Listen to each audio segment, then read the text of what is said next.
Five, four, three. Hi, everybody.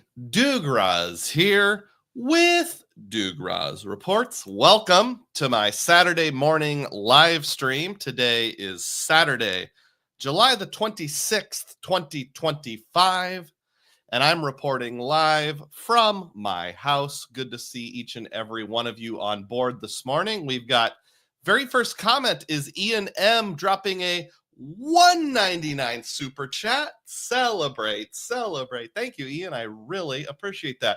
Also indicating he's been a member for 9 months. Is it time yet? Are we there yet? It is time. Mojo's on board, and Mike Newland, my benefactor, comes in like a pro, dropping 20, count them, 20 Dugroz Reports memberships right away. That is totally awesome. That's just as good as a $60 donation.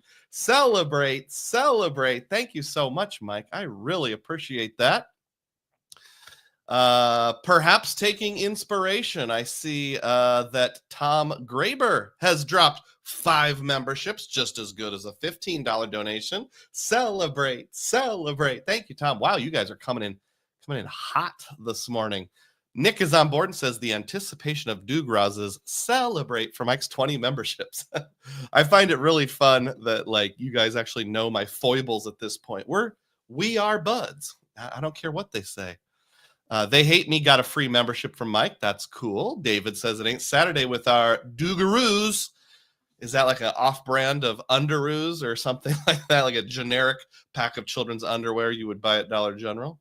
RemGB also got a gift. Very cool. I see Dimitri G. Everyone's a member nowadays. I am here. Matt Clausen has arrived. Big time diehard. And Dad on a mission. All right. Good morning. Manuel Jimenez. Andrew Beach says, Guten Morgen, Herr Rose. I'm going to make an educated guess. That's German. Cesar is here. Mi hermano Doug. Mi hermano Joel. And I missed one. There we go. John R, $2, Mr. Consistent. Celebrate. Time for the Dugroz math. Let's go. Awesome. Thanks, everyone. Appreciate it. Remember, hit the like button, as RemGB reminds us. That does drive more people in to watch. I see 31 people on board right now. Well, hey, that was a good time of greeting and getting to catch up with each other this week. Let's go ahead and dive right into our Dugroz diehards. Every week I go kind of around the horn in the world of points and miles and just talk about things that are interesting to me or important to me. There was a 20% transfer bonus to Air Canada from Chase, and that's since expired. It expired on the 17th, which was not this past Thursday, but the Thursday before that. Last week, I was so into my personal data points, I forgot to do the more generalized ones. But how did that impact me? You may have known I transferred somewhere around 70,000 points from my wife's Chase account to her Aeroplan. And we have family pooling, so it all goes together. What did I end up deciding to do? I decided to go ahead with the 55,000 transferred over. And that would get me a bonus of 11,000 based on the normal 20%, 5,500 based on the 10% for being a card holder and transferring at least 50,000 points. So that'll end me up with 71,500 Aeroplan points. That's enough to pay myself back $893.75. That should get me through all this calendar year and hopefully through my April RIP trip in 2026. And I did the math and it came out to 1.625 cents per point. I really need a 1.625 t-shirt or something. Channel member Ron B gave us this sample art, 1.625 cents per point. If there was enough demand for that, let me know. Maybe someone who's good at graphic design or something could actually come up with that by the time we have our meetup this coming Veterans Day weekend in Puerto Rico. That would be pretty cool. So that's what I did there with the Aeroplan topic. A couple just in-person data points here. First of all, I downgraded my American Express Blue Cash Preferred back to a Blue Cash every day. I've done this about 3 or 4 times on this particular card. Sometimes I want the higher amounts, sometimes I don't. A little over a year ago, I got a targeted offer to upgrade to the Blue Cash Preferred. And after spending, I don't remember, like $1,000, they gave me $100 for free and waived the first year annual fee. But that has ended. I downgraded back down because there was no retention offer. And here it is. Here's the replacement card.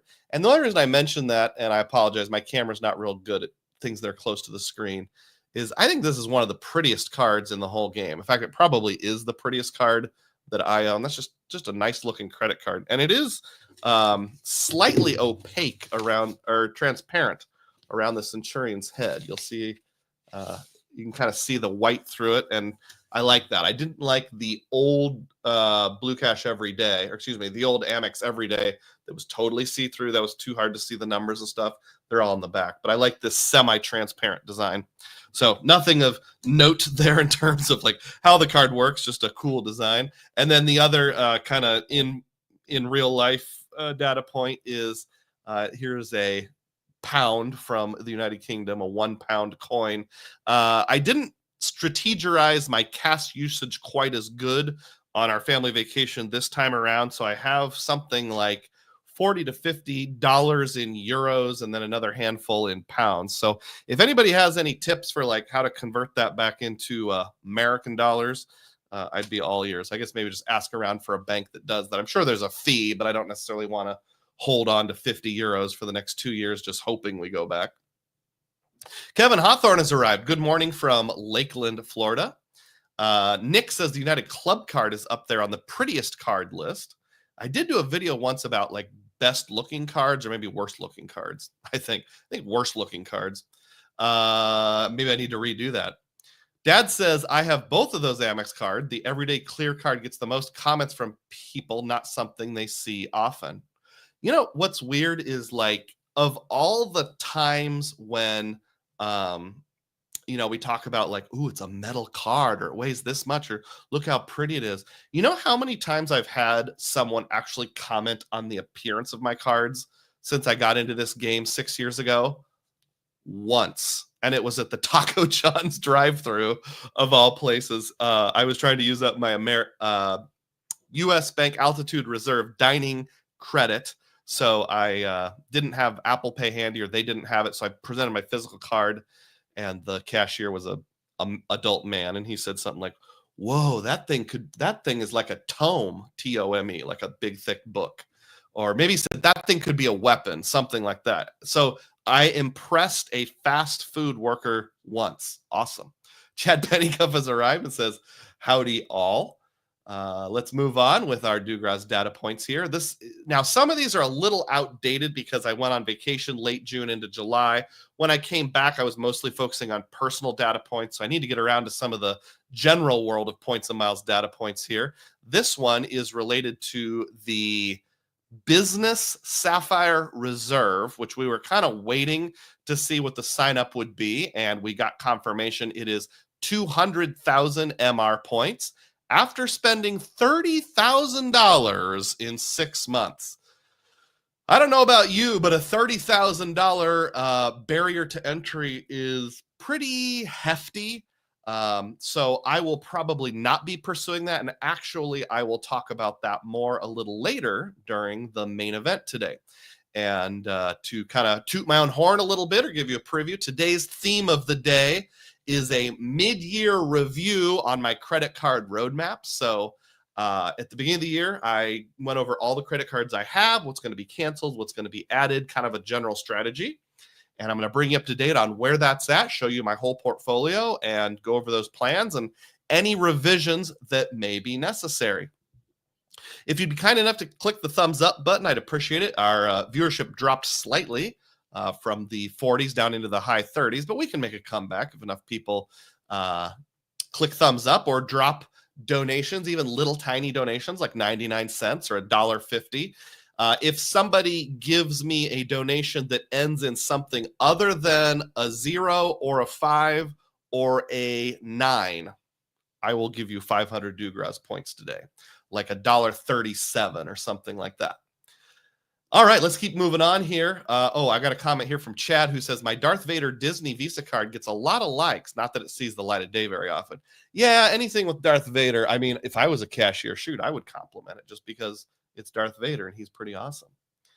Next Dugroz data point here is from the Midwest. Hy-Vee, purchase $150 or more in Visa gift cards and get $10 instantly off at the cash register. And this has already started. It started on this past Monday and goes through the 27th, which is tomorrow. So tomorrow, 27th, which is Sunday's your last chance. For those of you who don't live in Iowa or the Midwest, although I think it goes as far east as Indiana now. Is Indiana in the Midwest? Hy-Vee is a grocery store chain. Missouri, Iowa, Minnesota, Nebraska, Illinois, Indiana, probably the Dakotas. I'm not sure. Probably Wisconsin. If you know of another state Hy-Vee is in, let me know. But basically you can buy prepaid Visa debit cards, just like this one right here. I've already bought, I think this is my fifth one. Up to a $500 denomination, and it has a purchase fee of $6.95.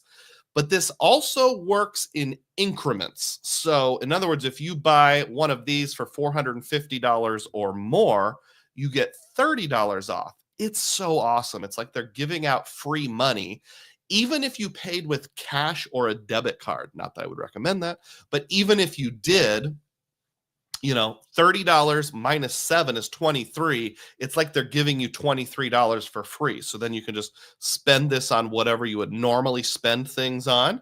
And if you have a card that bonuses grocery, that would be awesome. They also have their own chain of gas stations, Fast and Fresh. They have their own drugstore called Hy-Vee Drugstore, I think is what it's called. It used to be called Drug Town, which I thought was an awesome name, but unfortunately they changed it to Hy-Vee Drugstore. Those are becoming rarer and rarer. So the gas stations are kind of hard to find, places that sell the $500 gift cards. The pharmacies are even harder to find, but they do exist. So for the small portion of you that that impacts, it's the most wonderful time of the year. Brady says, good morning, Dugroz. I'm sad they killed the Southwest cards. Good morning, Brady. And I will be honest with you. I've seen headlines about the Southwest cards. I know Matt Clausen has a video out. Haven't watched it yet, so I need to get around to that. I apologize. Frugal Dad says, good morning from South Jersey. Good morning to you indeed from Des Moines, Iowa. And Nick said, I wish we had a Hy-Vee here in South Louisiana. Yeah, that would be pretty awesome, wouldn't it? But then again, I don't get all the Kroger's and Ralph's discounts, so hopefully you have at least something like that. Here's a picture I took in person. In case you're wondering how Doctor of Credit got the hat tip that this is back on, it was yours truly. I actually put a comment on the Doctor of Credit article from when this has happened before, and he resurrected it. So good job, me. Self-pat on the back there. This is kind of an obscure Dugroz data point, but wanted to share here. This is a chat that I had with American Express, and this came up after I canceled a cancelable fare using Amex Travel. So when we were originally going to fly, originally our plan for summer vacation was to drive to Minneapolis and fly from there to New York City. But we later changed that plan, decided to fly direct from Des Moines to New York City. I was only able to get 3 of those Minneapolis departure tickets on Alaska. So I bought one for myself using the portal. And of course, my wife has the business platinum, so she gets that 35% rebate. It was first class. So although this benefit is going away, it didn't matter which airline it was. It was changeable, but not cancelable. Unfortunately, what I found out, and I kind of knew this, but I got clarification. The way Amex handles that is basically for a year from the date of your ticket purchase, I will have a credit with American Airlines that can only be used on American Airlines. And it has to be done through Amex, and you have to call in to use it. So, man, isn't that annoying? And since it's in my wife's account, she probably has to be on the phone, making it extra annoying. Might be able to do it by chat. We'll have to see. But what was weird is they kept showing the flight as active in Amex, but not American Airlines up until the day before departure. So I texted about that, and they said, upon checking your flight details, I can confirm that your booking was indeed canceled. As when March was canceled since June 12th. While it may still appear as active in the system, rest assured the flight is no longer active. I'll go ahead and send feedback to our technical team to have this display issue resolved. We're all set. So bottom line is, if you see that you have a flight on Amex Travel that you canceled, just because it's showing doesn't mean it's still active, but probably a good idea to send them a message to see, make that a for sure thing. Frugal Dad says, I go to Indiana a lot and never noticed a Hy-Vee there, mostly Kroger. My understanding, although it's very limited, is Hy-Vee bought out an existing chain of grocery stores, not a lot, maybe 15 or 20, that are in the state of Indiana, and that's how they're expanding in. So the signs may not have even gone up yet. It might still be branded as the old grocery store. Chad says the Southwest cards will still work for player 2 and player 1-2 companion hack every 2 years. If you're a true Southwest loyalist, they work. Nick says, curious to see if Southwest tries to roll out lounges. And my name, Jim, says, can we bypass Chase 524 for the Southwest cards? I don't know the answer to that. Does anybody want to share a data point? Matt says mileage always varies, but newer limited offers tend to bypass, not always. If John R. is on board, he might have a data point to share along those lines, but I'll leave that up to him if he wants to or not. Next, Dugroz data point. This isn't really a data point, but just something worth noting. Hat tip to View from the Wing on this one by Gary Leff. Hilton took away your free breakfast 4 years ago, and inflation just made your replacement daily credit even worth even less. And this isn't new information. It's just a thought process that's good to point out. So 4 years ago, Hilton said, you're still going to get free breakfast outside the United States, but within the United States, instead, you're going to get a food and beverage credit. And it's like, $10 per person, 2 people per reservation with Hilton Garden Inn. If it's like a Waldorf Astoria, it's like $20 or $30 per person, something like that. But what he's pointing out is they've kept those rates the same. They haven't applied an inflation adjustment. And since inflation's gone up like 20 to 30% in the last 4 years, that's not cool. And it almost never covers the full cost of breakfast. So I agree with him. Hilton should either give you the option of a totally free breakfast instead of the credit, or at least make an inflation adjustment and increase those by around 30% each. Next up, we have an email that I got from Virgin Atlantic.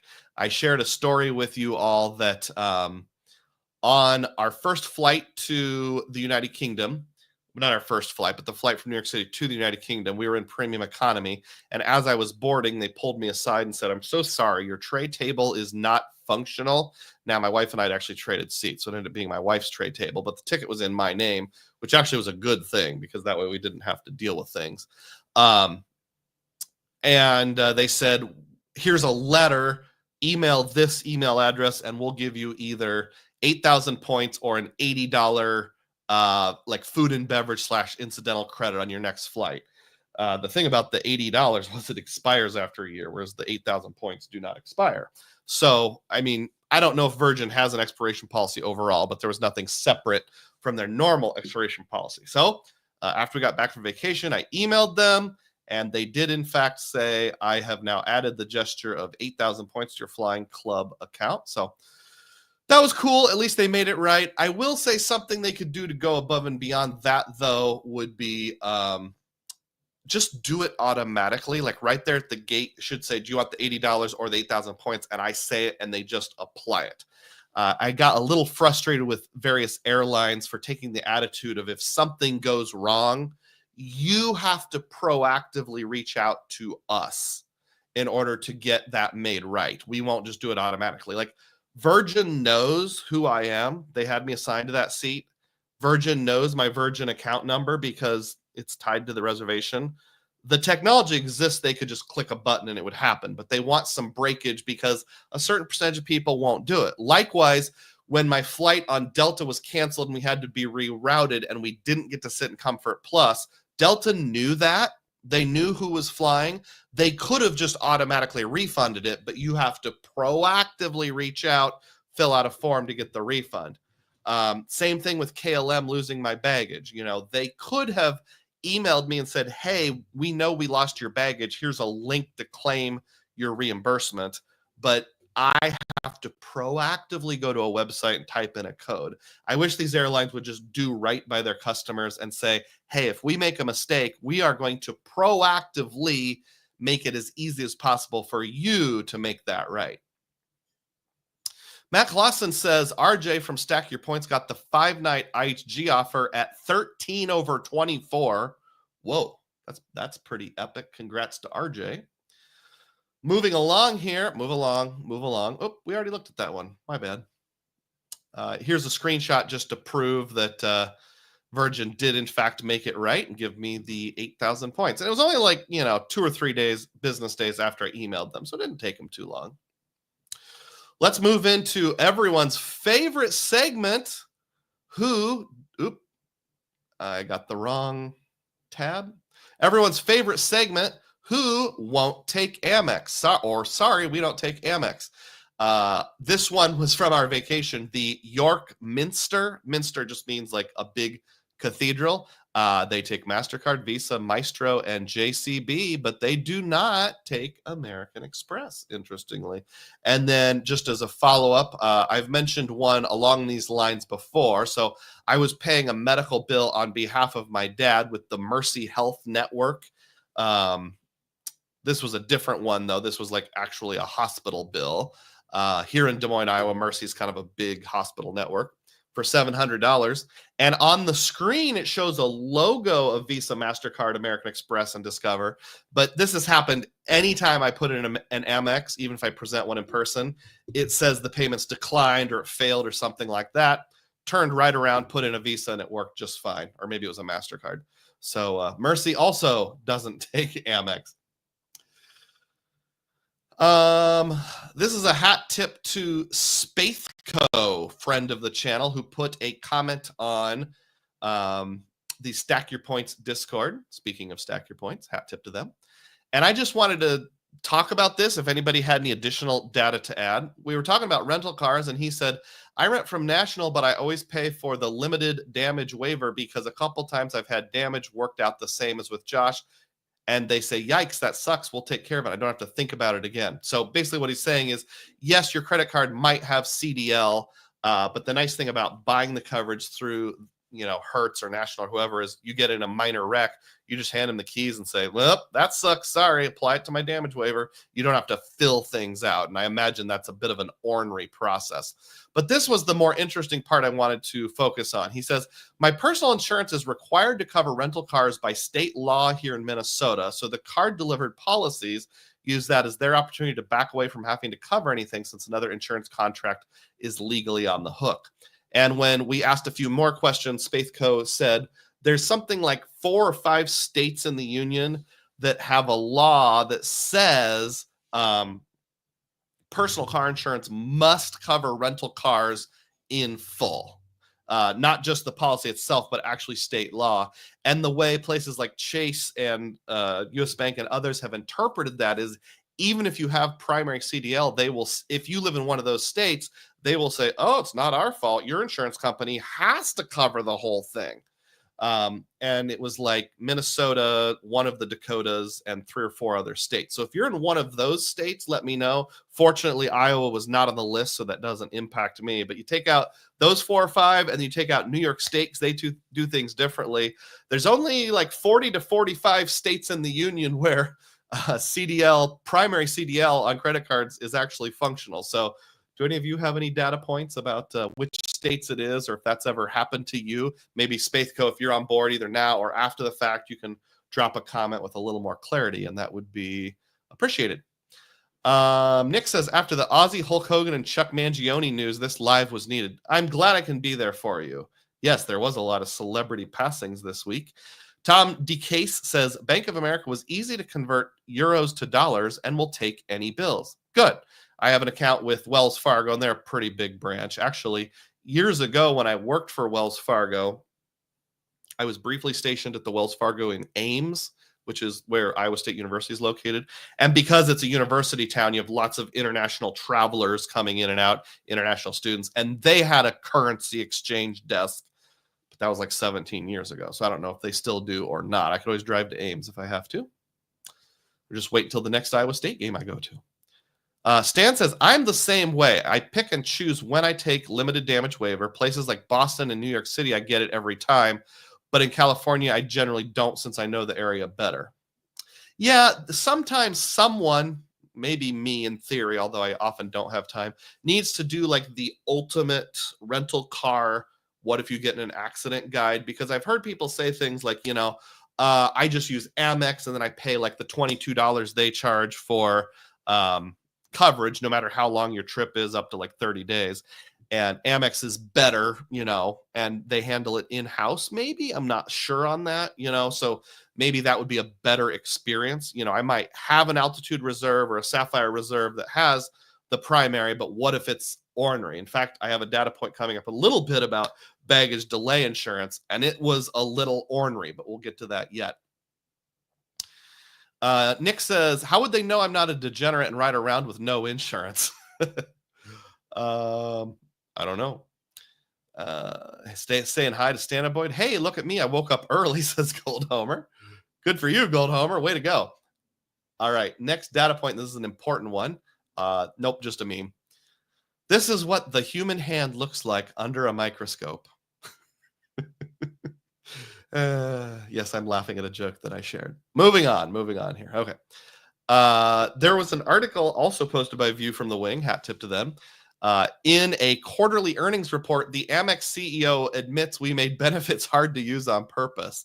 And I thought this was kind of interesting. This was at like a second or third quarter shareholders report. The CEO of Amex gave this quote here. In terms of, as you think about the consumer years ago, when we used to do these things, we used to try and figure out how consumers couldn't use the products and services. But what we find now is we make things really easy for consumers to use now.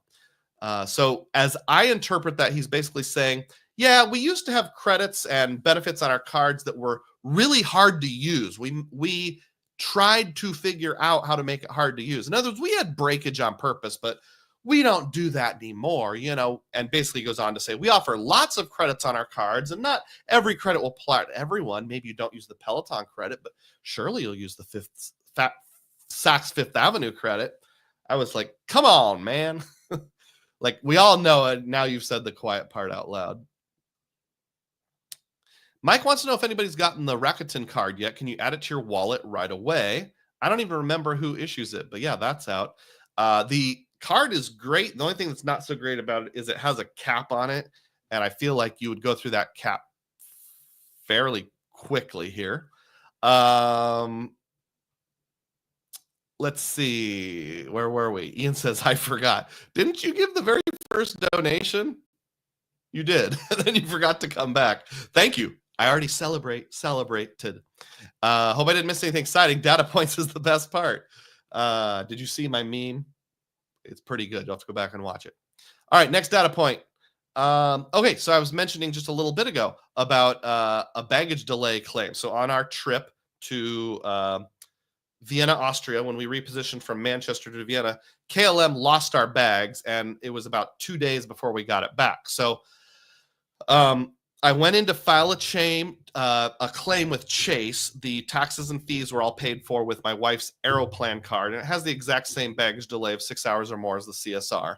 And I knew this was going to be the case, but I verified once again. Basically, the insurance says we will pay anything above and beyond what the carrier itself pays.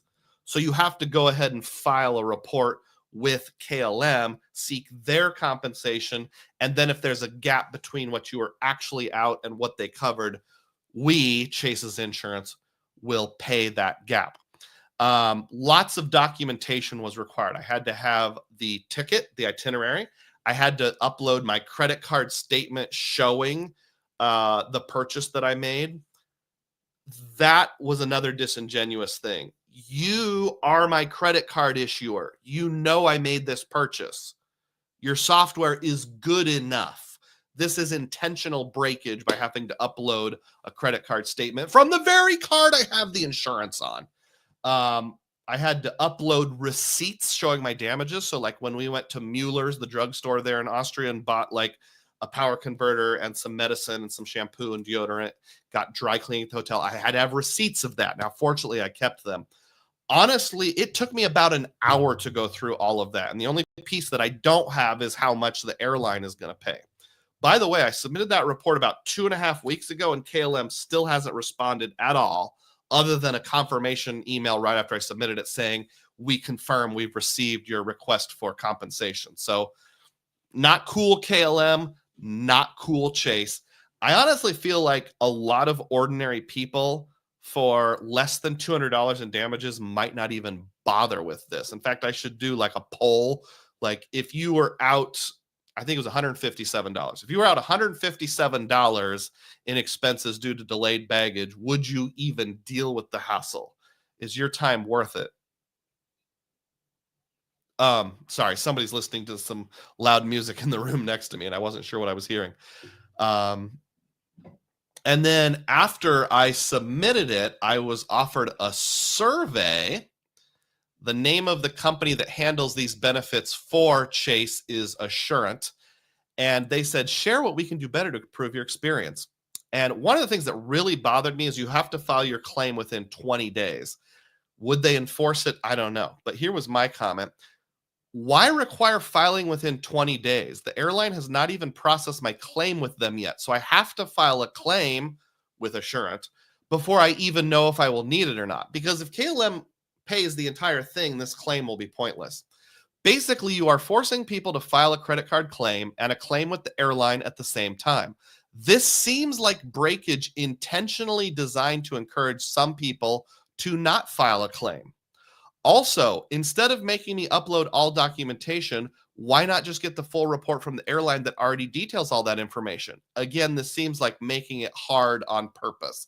And in my mind, there's no doubt they are making it hard on purpose, basically to convince people not to file a claim. So every time I've read about people, like I know Frequent Miler, Tim Steinke, has had multiple collision damage claims with Chase. And what he says is every time they've paid it, but they don't make it easy. They ask for documentation over and over and over again. I believe it's intentional breakage. What do you guys think? Where were we? Gold Homer says, I'm just here to find out who doesn't take Amex. We already went over that part. If you missed it, I'm sorry, but you can always go back. Ian says, good morning, Mike. You came in strong as always. Hope you're having a good Saturday. That's right. Mike Newland is my benefactor. And we got some people saying hi to each other. Mike says, I'm having a great morning. Thanks for the recommendations in Japan. We had a great time there. Awesome. I'm glad we're all buds with each other. Really amazing country. I'm headed to the northern area this coming February for the first time. Very cool. I'll get to Japan someday, I think. Excuse me. Sorry about that.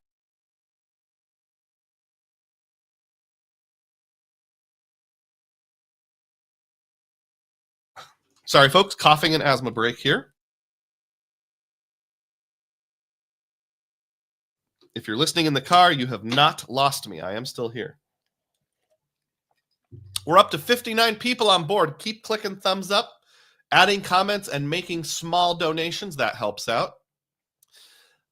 Next data point, this is about Wells Fargo offers. So what kind of success have you guys had with Wells Fargo offers? These are the card-linked offers.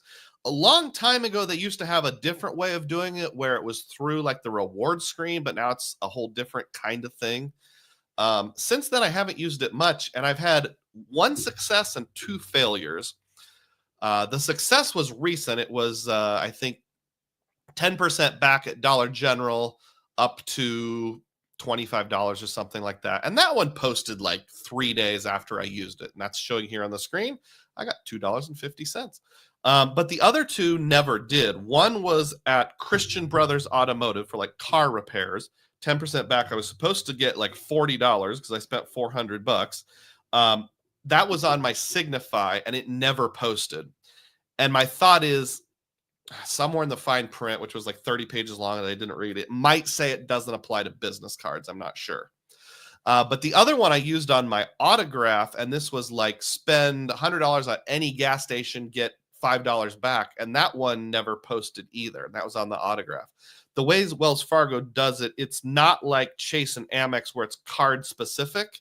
It's any Wells Fargo card. So you just click at the bottom of your general screen of your app and it says use any eligible Wells Fargo card and you'll get this back. So I don't know. David Gomez says, I got 2 big offers, both 20% back on gas up to $100 to spend. So $20, and same with groceries. I also got $20 back. I'm glad it worked for you. I don't know why it didn't work for me. The only thing that is a maybe is the gas station I used was Hy-Vee Fast and Fresh. And in the past, Wells Fargo's coded that as gas, but maybe something changed and they don't code it as gas anymore. Not really sure. But glad it worked for you, David, and thanks for giving a positive data point along those lines. Next up, U.S. Bank to nerf existing Smartly cardholders on September 15th. Again, hat tip to Doctor of Credit for this one. I need that Futurama gif that where Fry's like, I'm shocked. Well, not that shocked. Okay, folks, we all knew this day was coming. It's just a matter of time. So if you were one of the OG Smartly cards, people who thought you could get an unlimited 4% back, nope, you can't. So starting on September 15th, you will be capped at a maximum of $10,000 of spend per month, qualifying for the 4%. And I believe self-directed brokerage accounts will no longer qualify for your 100,000K of assets that you have to have on file. It's just stuff like brokerage accounts, like where you have an actual broker, CDs, savings accounts, that kind of stuff. So functionally making that card not useless, but like useless to 90% of us. I guess if you already have a relationship that's naturally over 100K with US Bank, it's kind of good, but most people are not going to do that. Hey, 58 people on board. Thank you so much. Let me know if you're here on the live stream or afterwards watching this after the fact. Put a comment down below. Are you one of the OG Smartly card holders? What are your thoughts on getting nerfed? I'm guessing you're not real happy about it. Doctor of Credit. This is an older article, sir, but it checks out. It's from September of last year. The Amex Everyday and Everyday Preferred are no longer accepting new applications. Again, that's not new news. What's a little surprising is some people thought they were just pulling it down to do a refresh on it, and it would pop back. But oh man, at this point, it's been 10 months. So I don't think this is just a refresh. I think they're doing an overall change with this probably. I actually got a survey while we were on vacation or very shortly after it ended, might have been like July 14th, something like that, saying it was actually my mom has the Amex Everyday card. So it came to my email because I'm like power of attorney for her. But it said, hey, we want you to take a survey about changes that you would be interested in regarding the Amex Everyday card. Unfortunately, I only got around to opening the survey this morning. And by that time, I clicked the button that said this survey is expired. So I have no idea what the survey questions were going to be, but just a heads up that Amex is thinking about doing something with the Everyday and Everyday Preferred cards. So by all means, feel free to use me as your data point if you're a fellow content creator or just somebody who wants to spread the word, as long as you give an appropriate hat tip. Previous data point related to the Smartly card. Stan says it's better than morphing to Smartly version 2. For me, the only thing that gets nerfed is the tax payment. Bank of America UCR is the fallback. So Stan, are you going to keep 100,000 on deposit with US Bank? I know you're doing the looking forward to your first home and all that, so that would kind of make sense. Will you in the long run? Where were we? Next, Dugroz data point. We're about 3/4 of the way through. Oh yeah, this is a screenshot of what we were just talking about moments ago with the Amex Everyday card. There it is. Your opinion can make a big difference. Thank you for being a valued American Express customer. We recognize that listening to car members is the most blah, blah, blah, blah, blah, blah, blah. We invite you to share your opinions with us on a short survey. And again, this was about the Amex Everyday card. Finding the next one here. To launch next month, the Alaska Airlines premium card, $395 annual fee, will be launching sometime in August. There was a press release or a shareholder report or something along those lines that they're going to be launching that sometime during the month of August. So that's exciting. Don't really have any interesting information to share right now, but in the words of Chancellor Palpatine, we will watch your career with great interest. Ian says, how are you getting your mom's email with power of attorney? Did they add to your account or did you change the email to yours? I went in and changed the email to mine. Rewards Master says, good to be here. Stan says, the update on Smartly version 1 limits 4% to $10,000 per month, but you can still use US Bank investments for the asset requirement. Does that include self-directed stuff? That'd be good. Maybe if I mis-explained it or explained it wrong, I apologize. Matt says, Amex had like 9 floating trademarks, and I assume a ton of rebrands are coming. I would make the same assumption. Excuse me, I have to blow my nose here, folks.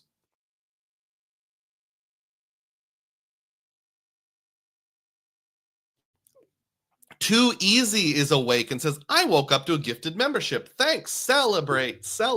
Indeed. That was either Mike Newland or I think Tom Graber gave us a few donations too. Yeah.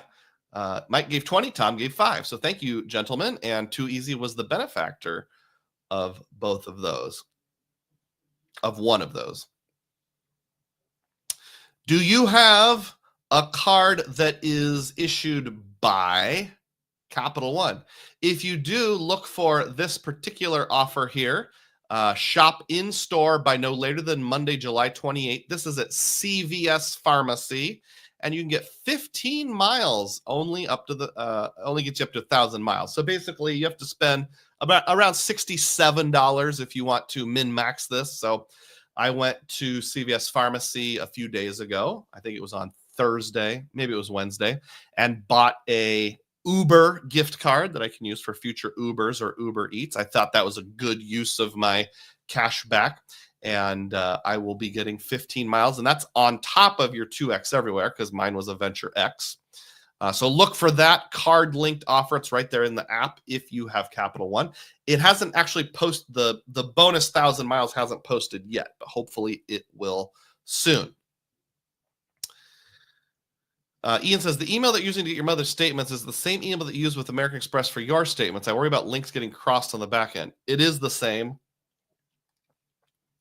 My mom only has 2 Amex cards. She has the Everyday, which hasn't been used in several years, and she has a Hilton no annual fee card. So I've never had a problem so far, but I get what you're saying. If you want to touch base offline sometime, by all means, we sure can.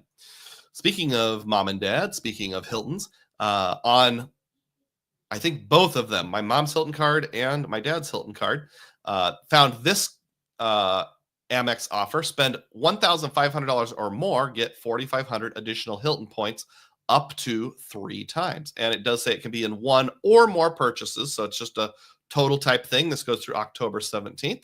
And for my parents, when you're spending over $6,000 a month on assisted living, that's not hard to hit. So just look out for that offer. If you have a Hilton card, you may have it. Next up, Bank of Novo, or Novo Bank, has a business checking bonus of $300. Now, I didn't notice until just now, this is business checking. So I'll be honest with you, I don't know how lenient they are with things like sole proprietorship. So you might want to try it out and explore it. But this one seemed like a really easy checking account bonus to hit. And I do have a ulterior motive that will personally benefit me. But hey, I am a content creator. The deets are as follows. Let me disappear myself for a second. You have to make 2 debit card purchases. You have to deposit a total of $5,000 or more in new money within 30 days of account opening. And once you reach $5,000, maintain that minimum balance for 90 consecutive days. So if you have $5,000 that you can spare for at least a little while and can deposit it for a calendar quarter or a rolling quarter and make 2 debit card purchases, you can be the benefactor of $300 from Novo. Now, to be a little more specific, why I have an ulterior motive, I have a Novo account. I don't know if it would get me a referral or not. Normally, the referral bonus is you get $40, I get $40. So I can't use my link. But if you go there manually, go to novo.co, and it is .co. I didn't forget the M. This is a .co, like .company, not .com, like communications. Use that exact website, and there'll be a little caret you can click underneath, like sign up for an account. It just asks for like name, email, and then there's a caret that says, do you have a referral code? Click on that, type in DouglasRose, not Dugroz, but DouglasRose, all run together, just like it says here on the screen. And maybe I would get $40. I don't really know, since my account is personal and this one's business. But hey, if you're going to do it anyway, I would appreciate if you'd try to help me get some money. And for those of you watching after the fact, or if you want to loop back around and reference it, I do have that information in the description box that you can check on with that. Stan says, and this comes back to smartly, yes, you should be able to include self-directed brokerages, but need to read the fine print below once the changes are active to confirm. Okay, yep, read the fine print, certainly. And Ian said about emails, good to know, thanks, makes things easier. I'll make those changes. Yep. Your mileage may vary, but that's my understanding, certainly.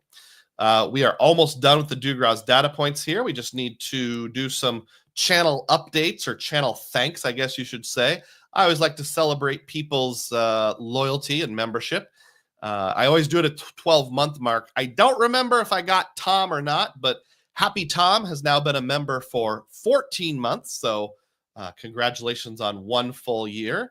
And then 2 other people that have reached their 12-month anniversary include Jared Holbrook and Stan the Credit Frog. So thank you, Jared, Stan, and Happy Tom for 1 full year of consecutive Dugroz diehardness. And that brings me to my shameless plug of the day. I do have channel memberships. It's called a Dugroz Diehard. It's only $3 a month. You can cancel anytime. I have over 50 members only videos that will stay as members only videos. So if you want to sign up for 1 month and then cancel it, just binge, I won't be offended.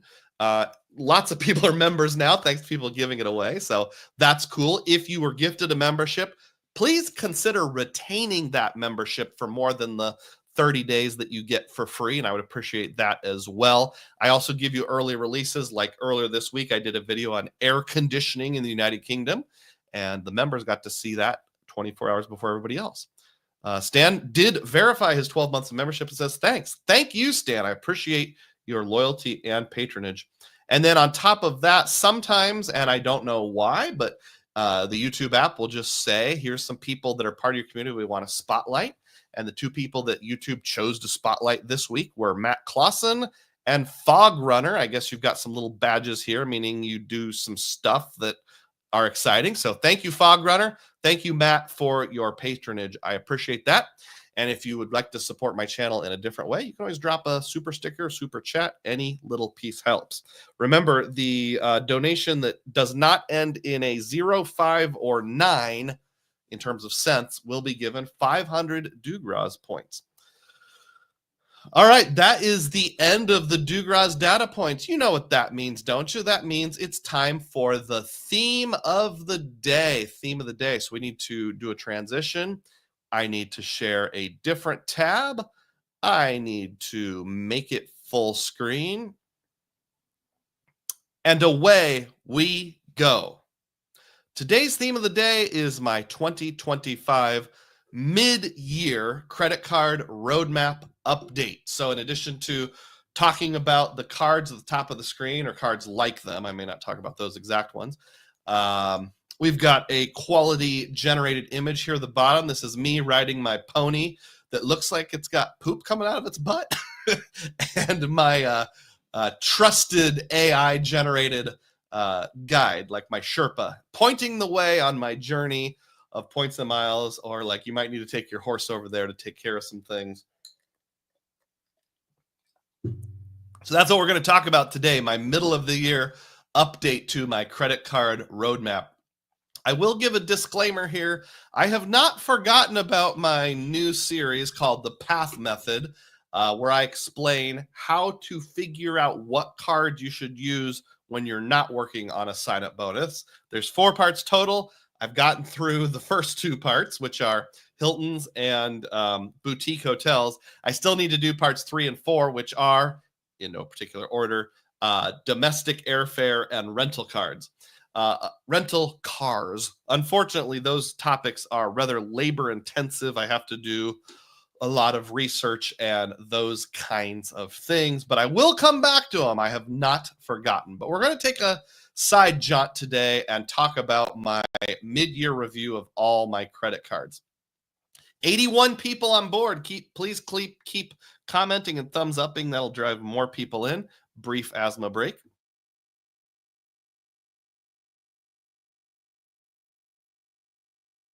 Tom says Nova works as a sole proprietorship.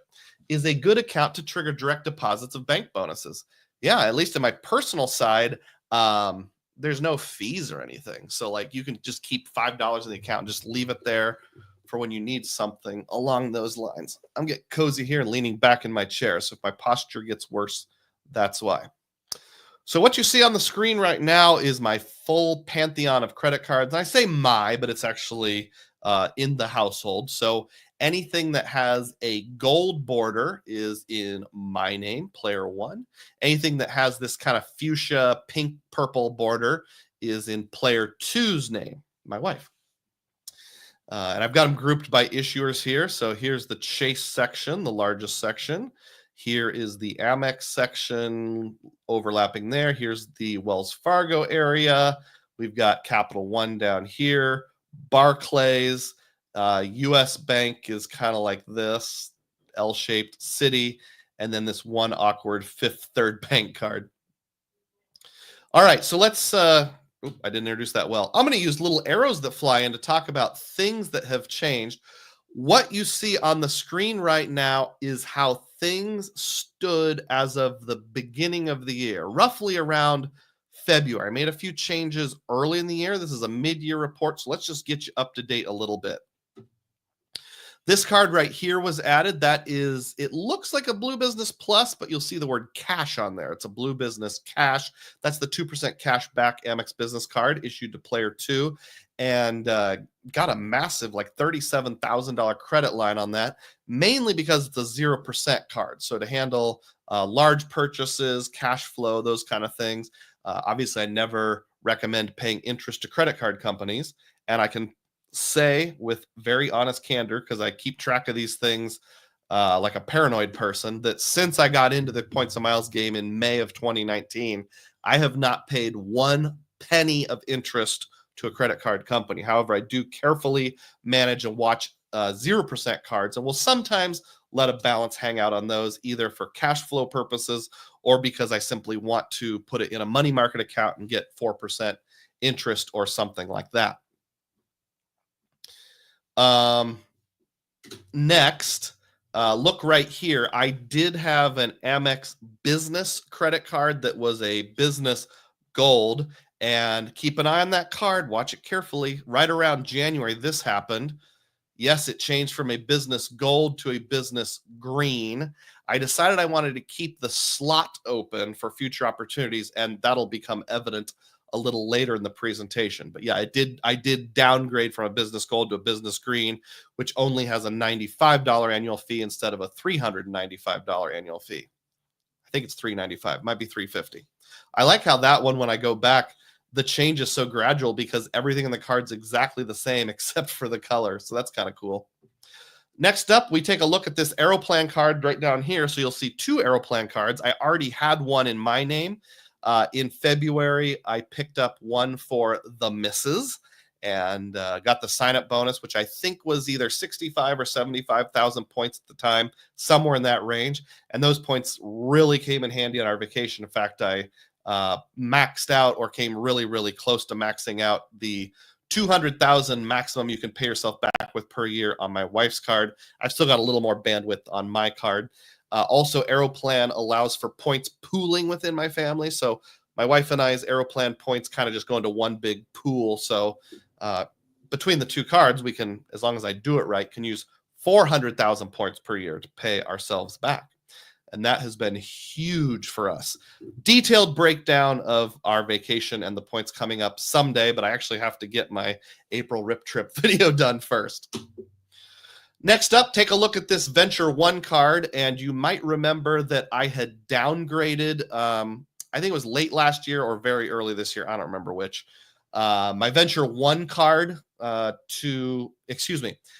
I'd signed up for a Capital One Venture X like 2 years ago, and then I wanted to change my old Venture One card, Carl, down here, to a, or one of these is Carl. I don't know which one. My oldest card is 25 years old from the year 2000. I wanted to convert him to a Savor card. I've been wanting to do that for like 2 years, and they just won't let me. I think it's the Visa versus MasterCard thing. So I finally gave in, and I'm like, fine. I'm going to downgrade Timmy, my new Venture X, who's only 2-year-old, to a Venture One, and then someday I'll upgrade Carl, who's a Venture One, to a Venture X, so that my oldest card will be a Venture X. At some point, I don't remember when, first half of the year, I pulled the trigger, and that actually happened. So Carl, my oldest card, 25 years of age, is now a Venture X card. So that worked out just fine. The other cool thing was Capital One prorated the annual fee to how much was left in the calendar year, so I didn't have to pay the full annual fee of $400. I only had to pay like 200 something, I think. And over here, you'll see a Citi Strata Premier card. I haven't had a lot of love for Citi, haven't had a lot of use for Citi lately, so that got downgraded early in the year to a second custom cash. So I no longer have any cards that I pay annual fees on. More to come about Citi later in the presentation. You'll also notice the card below it is a Rewards Plus card.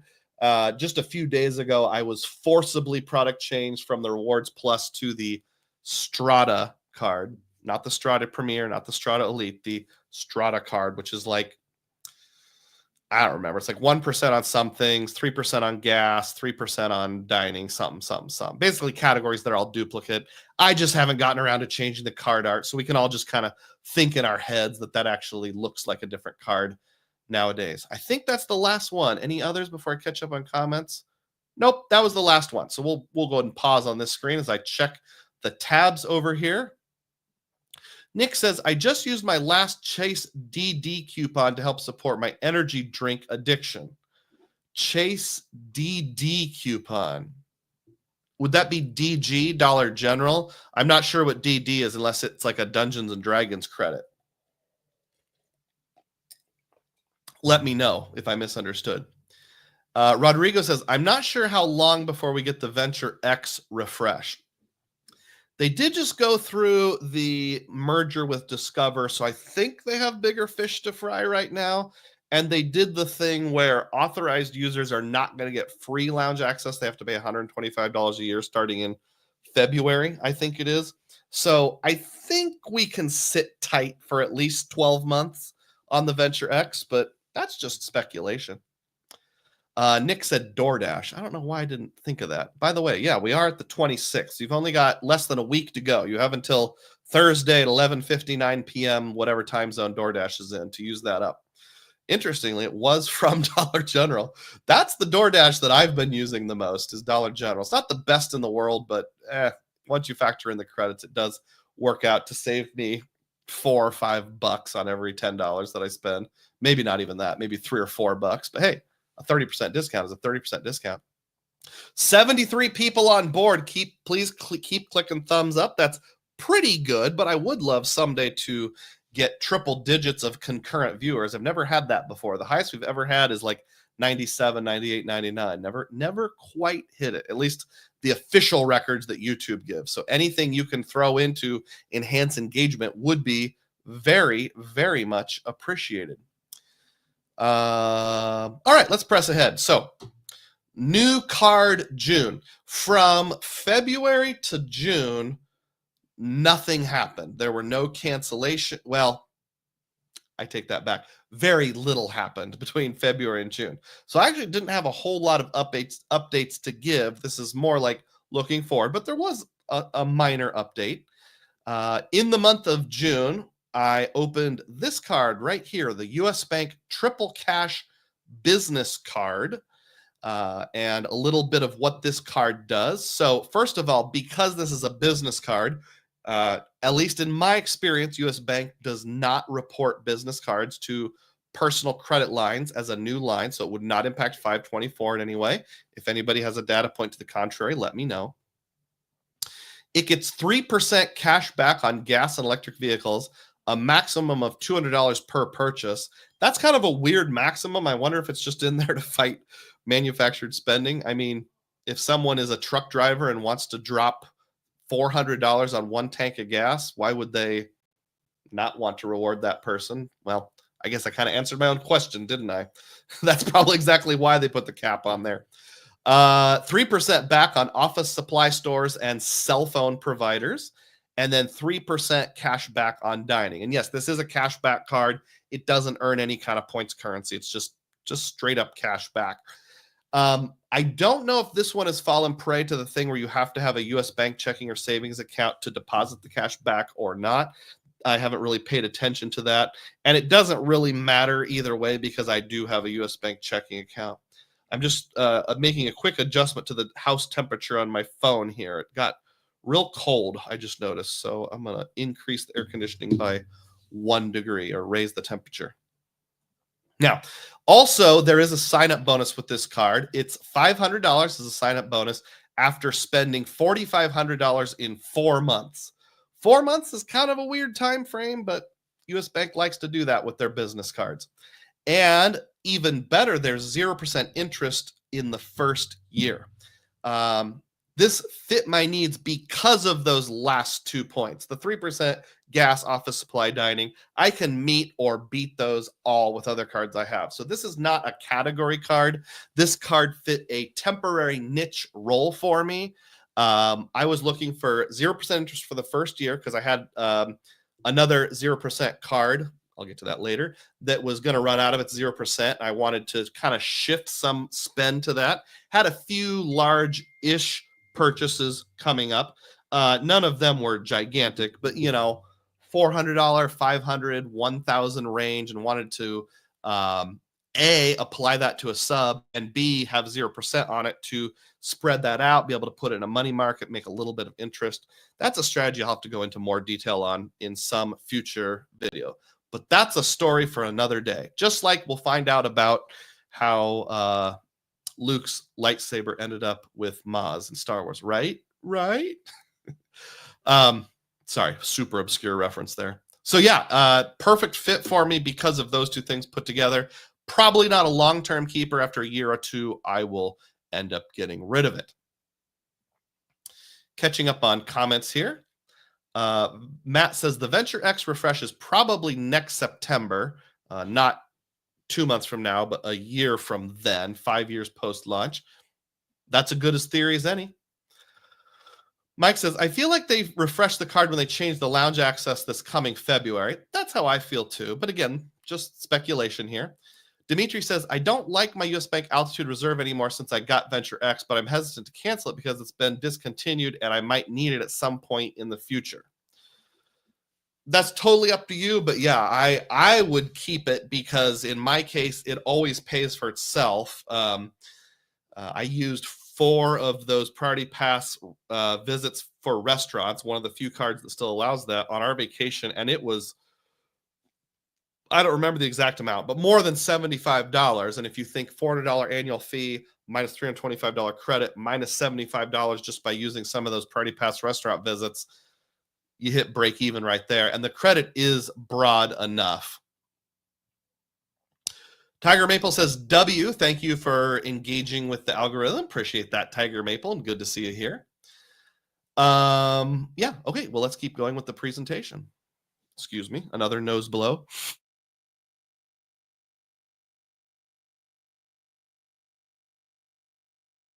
One of these days, I'm going to forget to mute it, and it's going to be obnoxious. When that day comes, I sincerely apologize. And Nicholas says the Altitude Connect is a really good card from US Bank. Yeah, that's the one that also offers 4 of those Priority Pass visits per year that can be used at restaurants. So maybe someday I'll add that to the collection. All right, so we just went over that changed. I got to add it in. So let's have the U.S. Bank triple cash fly in from screen right. And it's kind of hanging off the bottom of the screen, but don't worry about that. We'll make some adjustments and take care of that very soon. So we have some candidates for cancellations. I'm a big believer that if a card is not doing anything for you, there are some exceptions, like we just talked about the Altitude Reserve being a grandfathered card. But if it's like there's no point keeping it, I have no problem ripping the Band-Aid off and canceling it. Let's talk about these. First up is the IHG Premier One Rewards card. This is the business version issued by Chase. I feel like I'm spread too thin on hotels for this to be a benefit to me. I'm a Hilton guy. Hilton is my number one hotel chain because of the gold status, the free breakfast or food and beverage credit. I can use my Surpass and the $50 Hilton credit quarterly to decent effect, kind of like a free night cert, but a little different. In some ways, better than a free night cert, because worst case scenario, I just go to one of the restaurants in a Hilton in Des Moines and have lunch there once a quarter or something like that, or take a friend to lunch. So I'm a Hilton guy. I like Hyatt's for top value on cheap road trip type stays, like Hyatt Place, Hyatt House usually has the best value. I like mixing in boutique hotels, Airbnbs, cottages, Vacasas. So IHG is like fourth or fifth string at best. And don't get me wrong, I'm totally good with lots of IHG hotels. I'm fine with staying at Holiday Inn Express. I stayed at a Holiday Inn Express in Vegas for the first creator meetup. I stayed at a Holiday Inn Express in near Gulf Shores, Alabama. It was Foley, Alabama. Totally cromulent hotels. So nothing against IHG. I can still stay there. I still have an IHG account. I just don't have the credit card. I was using my free night certificates for subpar value. On my trip back in April, I had two certs that were expiring, one in my name, one in my wife's name. And I used them both for hotels that were like $140 to $170, which, yes, that's more than the $99 fee, but it's not going to impress anyone to use it at a Crown Plaza for $150. And I kept doing that over and over and over again. I decided I would rather have the $99 to use on whatever I choose. And this is the part of the reason why I really encourage people to keep a travel savings account. And at the beginning of the year, just budget how much you're going to put into that from your family budget. In my case, it's $0. And then realize that it's like, I could spend this $99 on travel or an annual fee. It really helps you rethink things, whereas if it's just coming out of your checking account, it's like, oh, $99, it's positive value. I spent $140 on a motel. That's $41 of positive value. But would I have used that particular hotel, or would I have gotten some other deal? Would I have just stayed at a Hyatt Place? Yeah, I would have just stayed at the Hyatt Place and used 5,000 points, which would have been an even better value, but I had to use the FNC. Now, spoiler alert, this one is already closed. Back in the month of June, I closed this card because I had that window where the annual fee hit. 4 or 5 days later, the free night cert posted to my HG account. I waited 2 or 3 days and then canceled, got my annual fee refunded. So I double dipped, or I got a free night certificate on an annual fee that on a net basis I never actually paid. So I do have one more stay in an IHG that I need to come up with. Thoughts on that? Let me pause there and see if there are any thoughts before I move on here.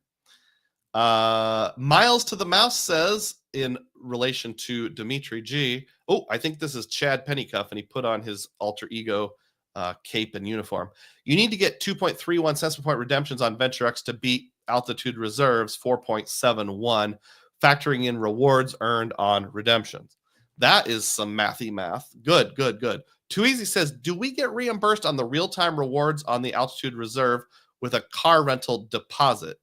Yes. So, for example, let's say you have a $300 car rental is the actual price.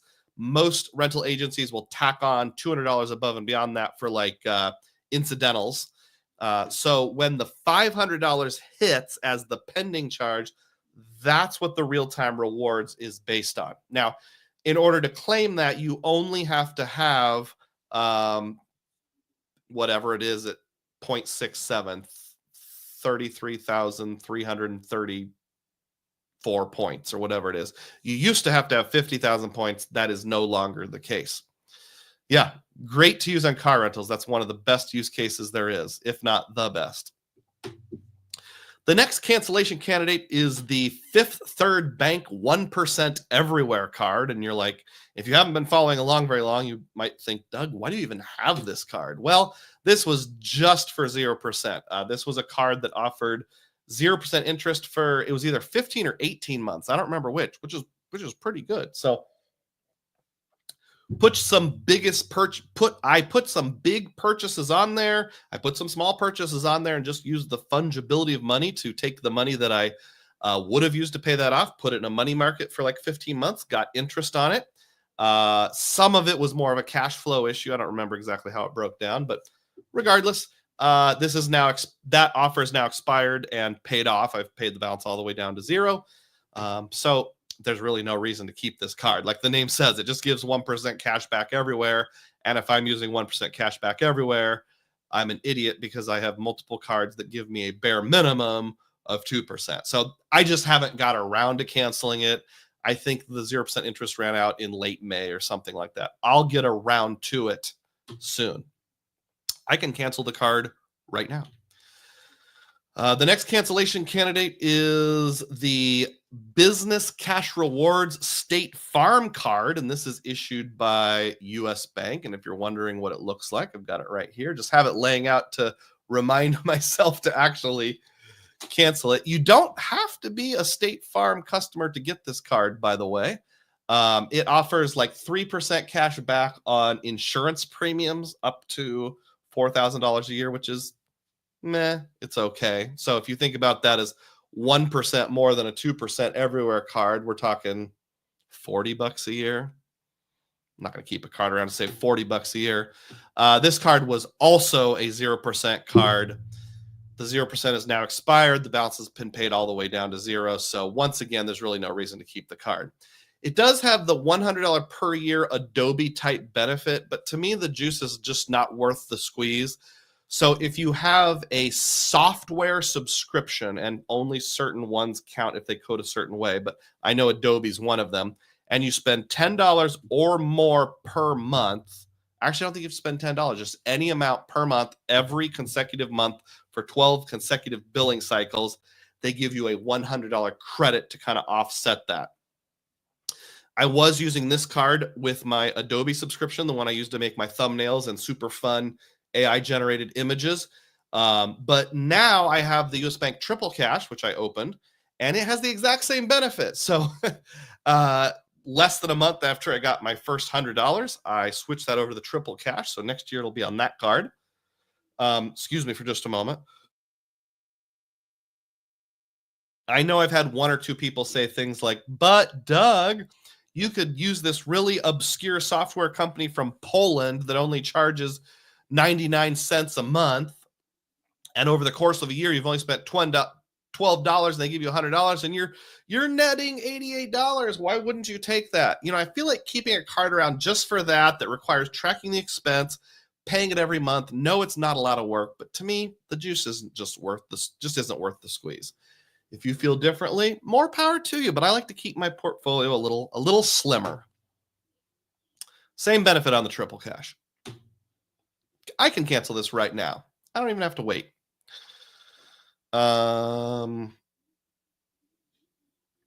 Where were we? Dun, dun, dun, dun, dun, dun. Here we are. We already answered that. Rodrigo says, if you close the IHG card, you lose access to fourth night free. That's true. I don't see myself using fourth night free anywhere in the near future. And here's why. What are the kinds of properties that I would want to stay at for 4 or more nights? Well, it's like when we went to the IHG Intercontinental in Washington, D.C., a nice property. Those are expensive, and I've only got like 8,000 IHG points. So where am I getting the points? Am I buying them? That can be a good offer, but every dollar I spend on those points is a dollar I don't have for something else. Am I going to put a lot of spend on my IHG card? It's not a great card for spend. You can almost always beat it with a cash back strategy. I don't think I'm ever going to build up enough points for that. The kind of properties I can afford, like a Holiday Inn Express, I really don't want to stay in for 4 nights. I did it once ever, and it was at the Vegas meetup when I took my brother-in-law with me 2 years ago.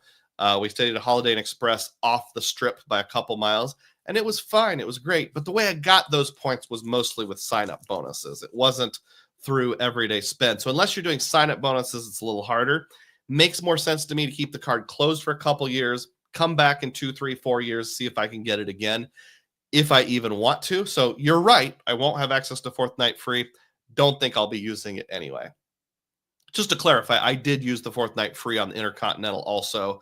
It's just that's not going to be happening again because I don't have anywhere close to enough IHG points. And to get enough IHG points, I feel like I'm giving something else. But maybe for you, that would be a good strategy. Juan Garcia's arrived, says, good morning, Doug. Late but here. Thanks for being here. I appreciate it. Everybody click thumbs up. Timothy Wubnig, don't think we've met before. Glad to have you on board. Says, for the Altitude Reserve car rental, you need to be at least $150 for real-time rewards to kick in. Yes, I'm sorry I forgot to mention that. It's $10 for certain things, $150 minimum for hotels and rental cars. That's the way I remember it, at least. Correct me if I'm wrong. Vincent Pascal's been here, a member for 11 months. We should see his 1-year anniversary celebration coming up real soon. Celebrate. Thanks, Vincent. Jay Chain says, joining late, but this is my favorite topic. Awesome. I'm getting some nasty dry mouth, so I need to get a cough drop going. I'm going to bite it in half. Let's see if you can hear this. That felt loud to me. Was it loud? Let's keep going here. I'll try to not chew too much. Next cancellation candidate, the Business Platinum issued by Amex. This is Player 2's card. What are my thoughts on it? Well, generally not worth keeping. I don't get Business Platinums because I use them a lot. In fact, I almost never use them. There are benefits in the first year, certainly. Sign-up bonus is almost always a benefit. And this is a question of downgrade versus cancellation. Like, do I downgrade this one to another business green, which would be my wife's name? I'm thinking about it, leaning towards just straight up cancellation. Amex will probably throw a targeted offer at her again somewhere in the future, but I could do the game where you download at a certain time, downgrade a certain time of year, upgrade at a certain time of year. Unfortunately, when this comes due, doesn't hit quite ideally for that. I might end up with 2 of these in our household because, well, I've got an opportunity, and more on that coming up a little later. I don't really see any reason to have 2 Business Platinums in our household. I can cancel this card in August, so only a little over a week from now. I don't know the exact date. I'll have to wait till her annual fee hits, and then we'll know it's time. That reminds me. Oh, I was going to say I need to use the 3rd quarter Hilton credit for this, but no, I already used that. I used that in Vienna or something like that. Yeah, it was my most expensive meal ever. And then another cancellation candidate is the One Key Plus credit card. This is issued by Wells Fargo. One Key is the rewards program of Expedia and Hotels.com and Vrbo. I talked about this back when I did my one of my Path videos. I got some of the diehards together. We did some comparisons. The advantages to this card are just too limited. I thought the things like, a free parking, free perk, a free room upgrade, that kind of stuff offered to gold members would be widely helpful. It only applies to a very small handful of properties in large cities. And those are the kind of properties I don't really tend to go to very often. And then as it relates to gold member pricing, what we found out is anyone who has a membership, even the free membership, which is blue, gets the same pricing. So there's just not really any advantage to keeping this. My wife still has some One Key points or miles or cash back, whatever you call it. But those rewards reside with the One Key program. They don't belong to Wells Fargo. So she's not going to lose that if she cancels the card. This is another situation where I'd rather have the $99 to use on whatever I choose instead of paying the $99 annual fee. Yes, I could downgrade this to the no annual fee version, but again, the advantages just aren't there. When it's time, I will ask or have my wife ask if it can be product changed to a Wells Fargo Attune card since they're both MasterCards. Now, that Excuse me.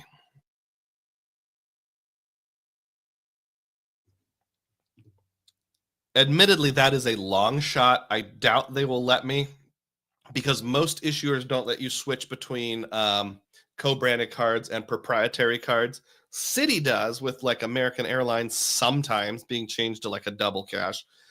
I don't think there's enough data points out there with Wells Fargo to know for sure, so I don't see any harm in asking. I can cancel this card in September, which is when the next AF hits. Jonathan Martinez says, "Hi, Doug. Big hugs from Spanish Harlem and Manhattan. Love your lives. Gracias. De nada." Thank you, Jonathan. I really appreciate that. Nicolas says, "One Key Plus is a great card." We have a little bit of a disagreement there, but thank you for your input. Jonathan says, "Do you think Amex will update the green card? I'm on the fence on getting it now or waiting for a refresh." I do think they will. If you have benefit to use it now and it fits into your lifestyle, get it now, because with Amex, you always get the benefits when the new version rolls out before you pay the new annual fee. So that would be my leaning if it fits your overall strategy. Nicholas also asked, "Can't you downgrade that card?" I think I just answered that a few moments ago. I could, just don't want to. All right. Next, I think this is the last cancellation candidate, is the Barclays Hawaiian card. This is in my wife's name. I'll be honest, this was a sign-up bonus only card. Got it just for the sign-up bonus and the ability to move Hawaiian cards from my account to hers and vice versa without a penalty. The idea was I was moving in some from Amex in her name, and I wanted them to all be under one account. So got this card, which gave us free transfers. Amex cards from me, Amex cards from her, Amex to Hawaiian points for me, Amex to Hawaiian points for wife. Those points come over here to me. Those move over to Alaska, and we're all set. Now that the ability to transfer points from Amex to Hawaiian is dead, there's no point in having this anymore. I'm not going to be naturally earning Hawaiian points. There's really no ongoing benefit. The card doesn't earn great. If I remember, it's like 2x on a few things with Hawaiian and 1x and everything else. And it's like, I don't know that I'll ever fly Hawaiian. Maybe, but definitely not worth keeping a card. I think it's a $99 annual fee. I can cancel that in October. So that was the final cancellation candidate. Let's look at the panoply, the whole cornucopia of cards here. The IHG card has already been canceled, which is why it has the Ghostbuster symbol over it. But in addition to that, we have these 5 cards: the Amex Business Platinum, the One Key, Barclays Hawaiian, the State Farm card, and the Fifth Third Bank card are all going to say bye-bye. So when I take them out, it looks like this. That doesn't look very pretty. And remember, I said I'd get this business triple cash worked in. Let's go ahead and rearrange things right now. And it looks like this. So I had 36 cards coming into these changes. Take out the IHG card, that's 1. Take out the other 5. Now we're down to 30. And that looks pretty nice and neat. We've got 6 across the top, columns 5 deep each, or 5 tall each. Is deep the right word for up and down on an axis? I can't remember. 6 times 5 is 35. No, 30. Sorry. So 30 cards there. I generally like to keep it at or below 30. That just feels more manageable. So this is pretty good. But of course, we're not going to stop there.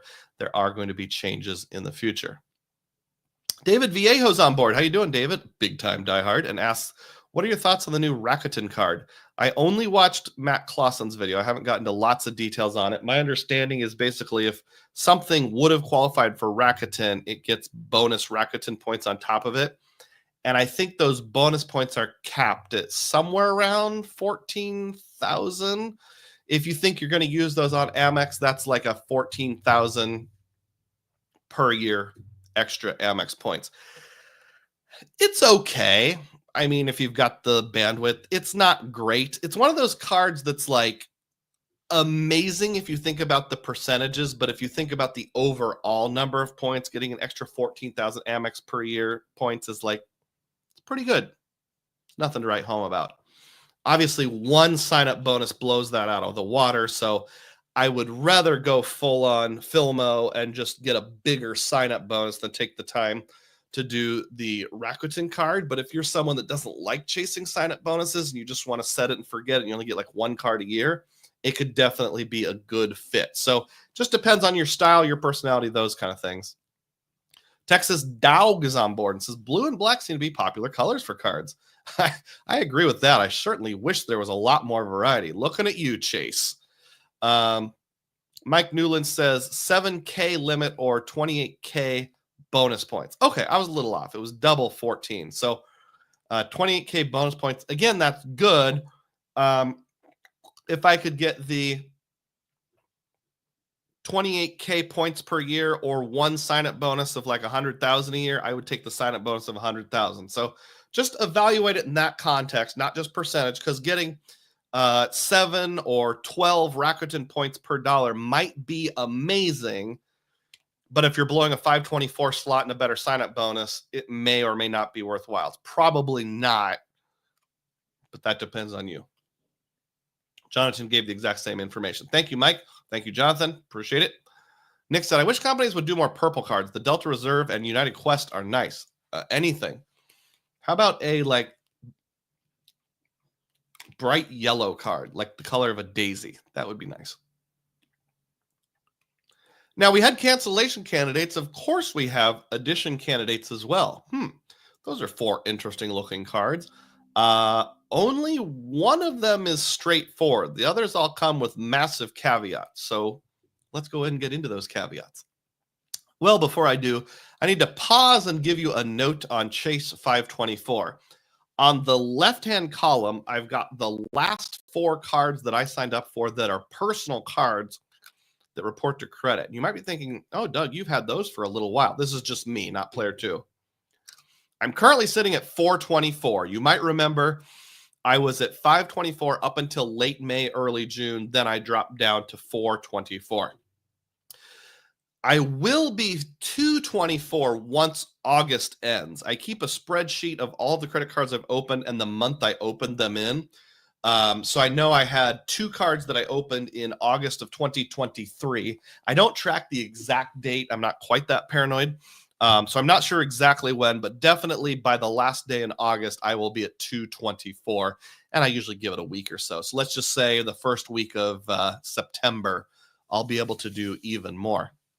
The most recent card I signed up for was this Hilton Honors card, and that was over a year ago. In fact, to be more specific, I've been holding off on any personal cards for myself, player 1, since January of 2024. I've been a really good boy trying to get under Chase 524 here.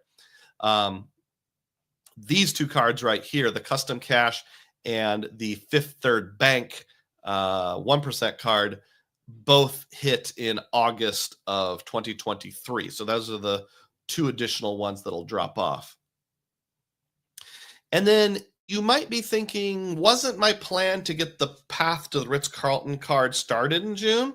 As soon as I got under 524, I had said I was going to shoot my shot with a Chase Inc. business card, and I kind of did, and that didn't work out.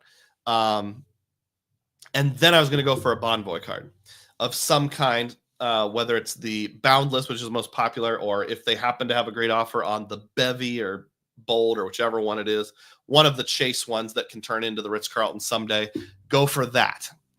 About that, though, there was an anniversary issue. I started thinking to myself, first of all, in early June, I didn't quite get around to it. We were just, by the way, there was a guy when I was growing up in my church that made these little wooden discs, and he wrote the words round to it on it. So if you said something like, I'll apply for that card when I get around to it, he would literally reach in his pocket and hand you a round to it. You ever had anybody do anything that corny before? He's dead now. So I started thinking about it, and by the time I got around to it, it was like mid-June, coming up on late June. We were about to leave on vacation. I thought about applying, and then I thought to myself, one of the awesome features of the Ritz-Carlton card is you get that free night certificate every anniversary after your first year.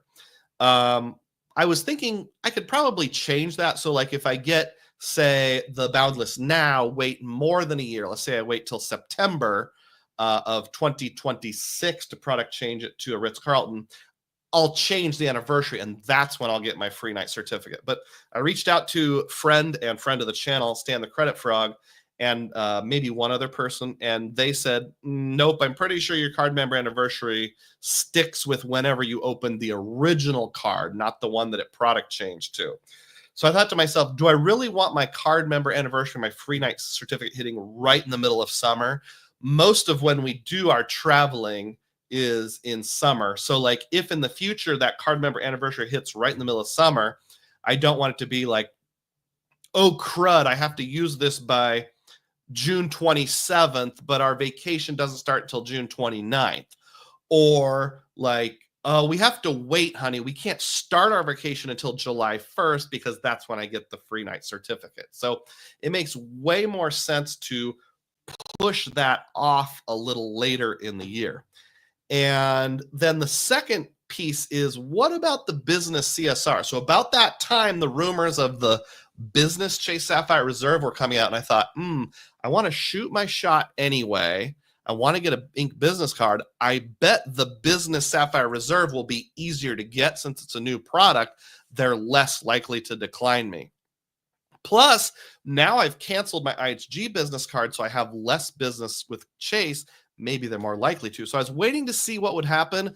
Then I find out you have to spend $30,000, and I'm like, I can't spend $30,000. So those two things kind of put together made it so I need to hold off on this plan a little bit. Let me catch up on comments here. We already read that. Double Animal Fries has dropped in and drops a $2 super chat. Thanks so much, Double Animal Fries. Best username in town. Celebrate. Thank you so much. I really appreciate it. Nicholas asks, why don't you close that venture card that's a worthless card out of all of those? Hold that thought. You might be reading my mind just a little bit. We'll come back to that. Addition candidates. Okay, so that was sort of more of a theory, just a note of what I'm thinking in terms of additions and why my strategy has shifted. Like I said, this is a mid-year status review. So yeah, strategy can start one way and change as you get more details, like think carefully of your anniversary date. First, an addition candidate up is a product change, the business green to a business platinum upgrade. So early in the year, remember at the beginning of the presentation, I downgraded my business gold to a business green. I was hoping that I would get a targeted offer to upgrade that back up to something. And sure enough, I did. About the time we left for vacation, something came in the mail. In fact, it might have been in your giant stack of mail you get from the mailman when you get back from vacation that's wedged into your mailbox with a rubber band around it. There was a targeted mailer that said, hey, Dugroz Reports, how would you like to upgrade that business green to a business platinum? If you do it and spend the correct amount of money, we'll give you a bunch of MR points. So why would I like this better than just outright applying for a business platinum? First of all, it's a targeted offer, meaning it's a sure thing, or as sure as you can get. It shows in my app, all I have to do is click a few buttons to upgrade. Whereas if I go in and apply, I might get pop-up jailed. I might get a different offer. It might be better, might be worse, but I kind of like the sure thing. Also, there's no pull involved. There's no 524 impact. Not that there would be for applying for an Amex business card, but I just wanted to mention that. Well, I should say my experience has been I wouldn't get another credit pull. Can't guarantee it. I know some people do. In my case, the first Amex personal card I ever got led to a hard pull. The first Amex business card that I ever got led to a hard pull. But since then, any subsequent cards have just been soft pulls. It's nearly a certain thing, as close as you can get to a sure thing. So I wouldn't have to worry about like, oh, am I going to get approved? That kind of stuff. I'm likely going to do this. In fact, I'm very likely going to do it sometime in the next 2 weeks, either this last week in July or first week in August. That works out pretty well for me timing wise. And when I say holiday airfare, and I might get to this a little later at the end of the show, my wife and family and I, including myself, all four of us are flying to Arizona at Christmas time to see relatives this year. So that's probably just going to be cash airfare. We're probably not going to use points, at least not in full.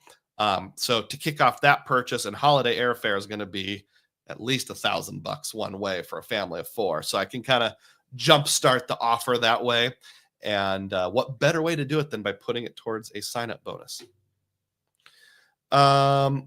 Here are the details, and I put this on the Stack Your Points Discord.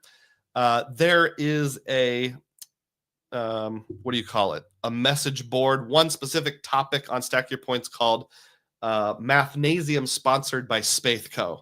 And it's basically where they want us to go to have the really nerdy math discussions, because people that don't like the nerdy stuff don't want to be exposed to it, or don't want it clogging up their screen. So I will give a shout out. Join the Stack Your Points Discord, and then head over to the Mathnasium if you want to discuss this kind of stuff.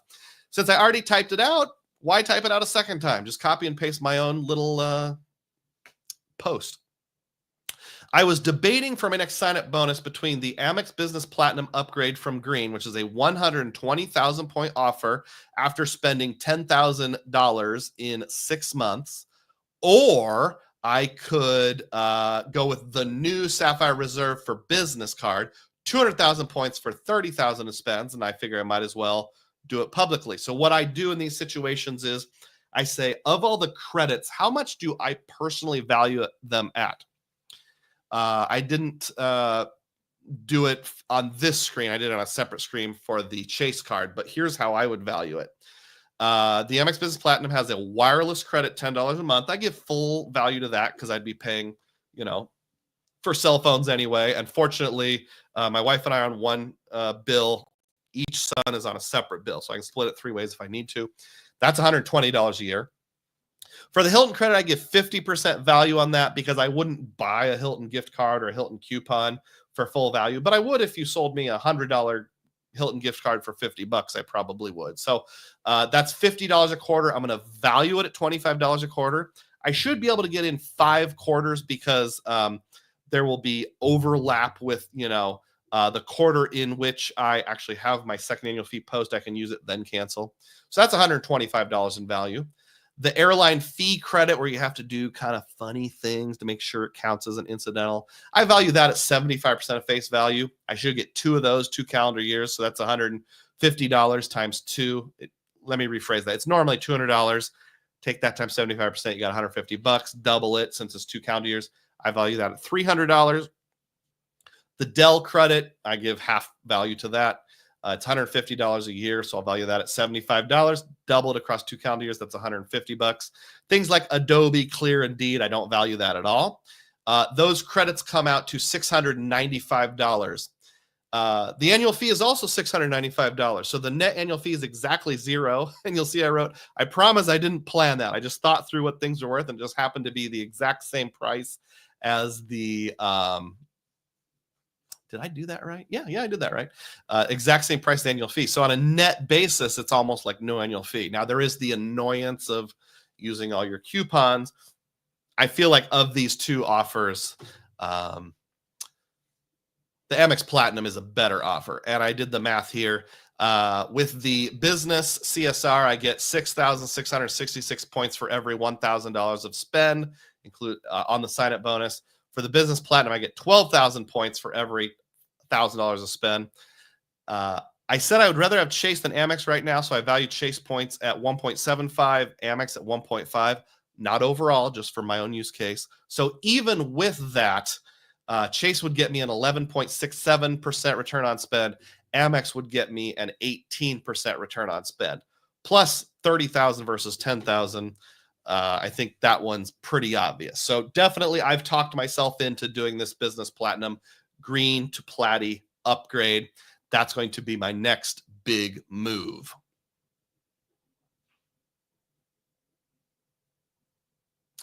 I'm playing catch up here. Rodrigo says, on Frequent Miler, they speculated the recent rumors about the Ritz card price hike might be for next July and August. I'll get into it a little bit later, but just as a spoiler, I will mention my thought about taking the path to the Ritz card is this. Yes, it might be devalued, it might be couponized, it might be crapified, but there's not a lot of harm in heading down that path. First of all, I'm going to get a Marriott personal card of some kind. I'm going to get whatever sign-up bonus they have, whether it's points or FNCs, and be able to use that to at least decent value. And then a year from now, if the Ritz card is just pure crap, I just won't get it. Maybe I'll get it 1 year and try it out. The only risk is, a 524 slot and a hard pull. Other than that, I'm not really losing out on much. You could argue opportunity spend of some other sign-up bonus, but I think it's worth heading down the path. Doesn't mean I have to keep the Ritz forever. Texas Dog also likes purple and Ferrari red. Rodrigo says, I would wait until December to upgrade to triple dip on the credits that are calendar year based. Unfortunately, I don't have that long. The targeted offer expires in October. So that's not on the table at present, but thank you. Plus, I don't want to wait to put this big spend on stuff. I get the concept of triple dipping, but I'm cool with double dipping. Johnny didn't ask me what a possible Amex Business Green Card refresh would look like, giving its weak multipliers. Yeah, talk about weak. It's like the weakest card there is. $99 annual fee where you get 1x on everything, 2x on Amex travel, and that's it. I could see a clear credit coming into play. I could see a modifier on gas, since that's, like a big business category. I don't think they would do dining. They'll probably throw in something like FedEx shipping or office supply stores. They might make it like a junior version of the business gold, where you get 2 of your best categories at 4x. They might do your 2 best categories are at 3x or something like that.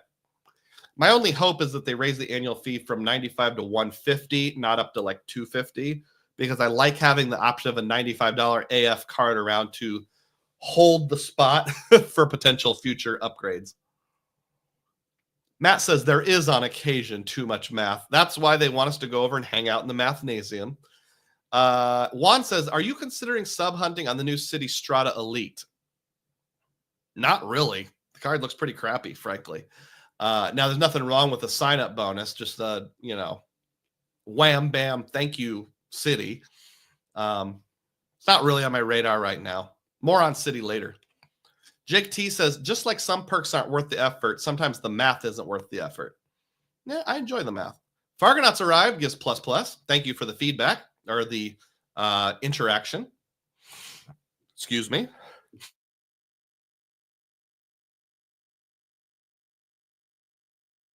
Sorry about that.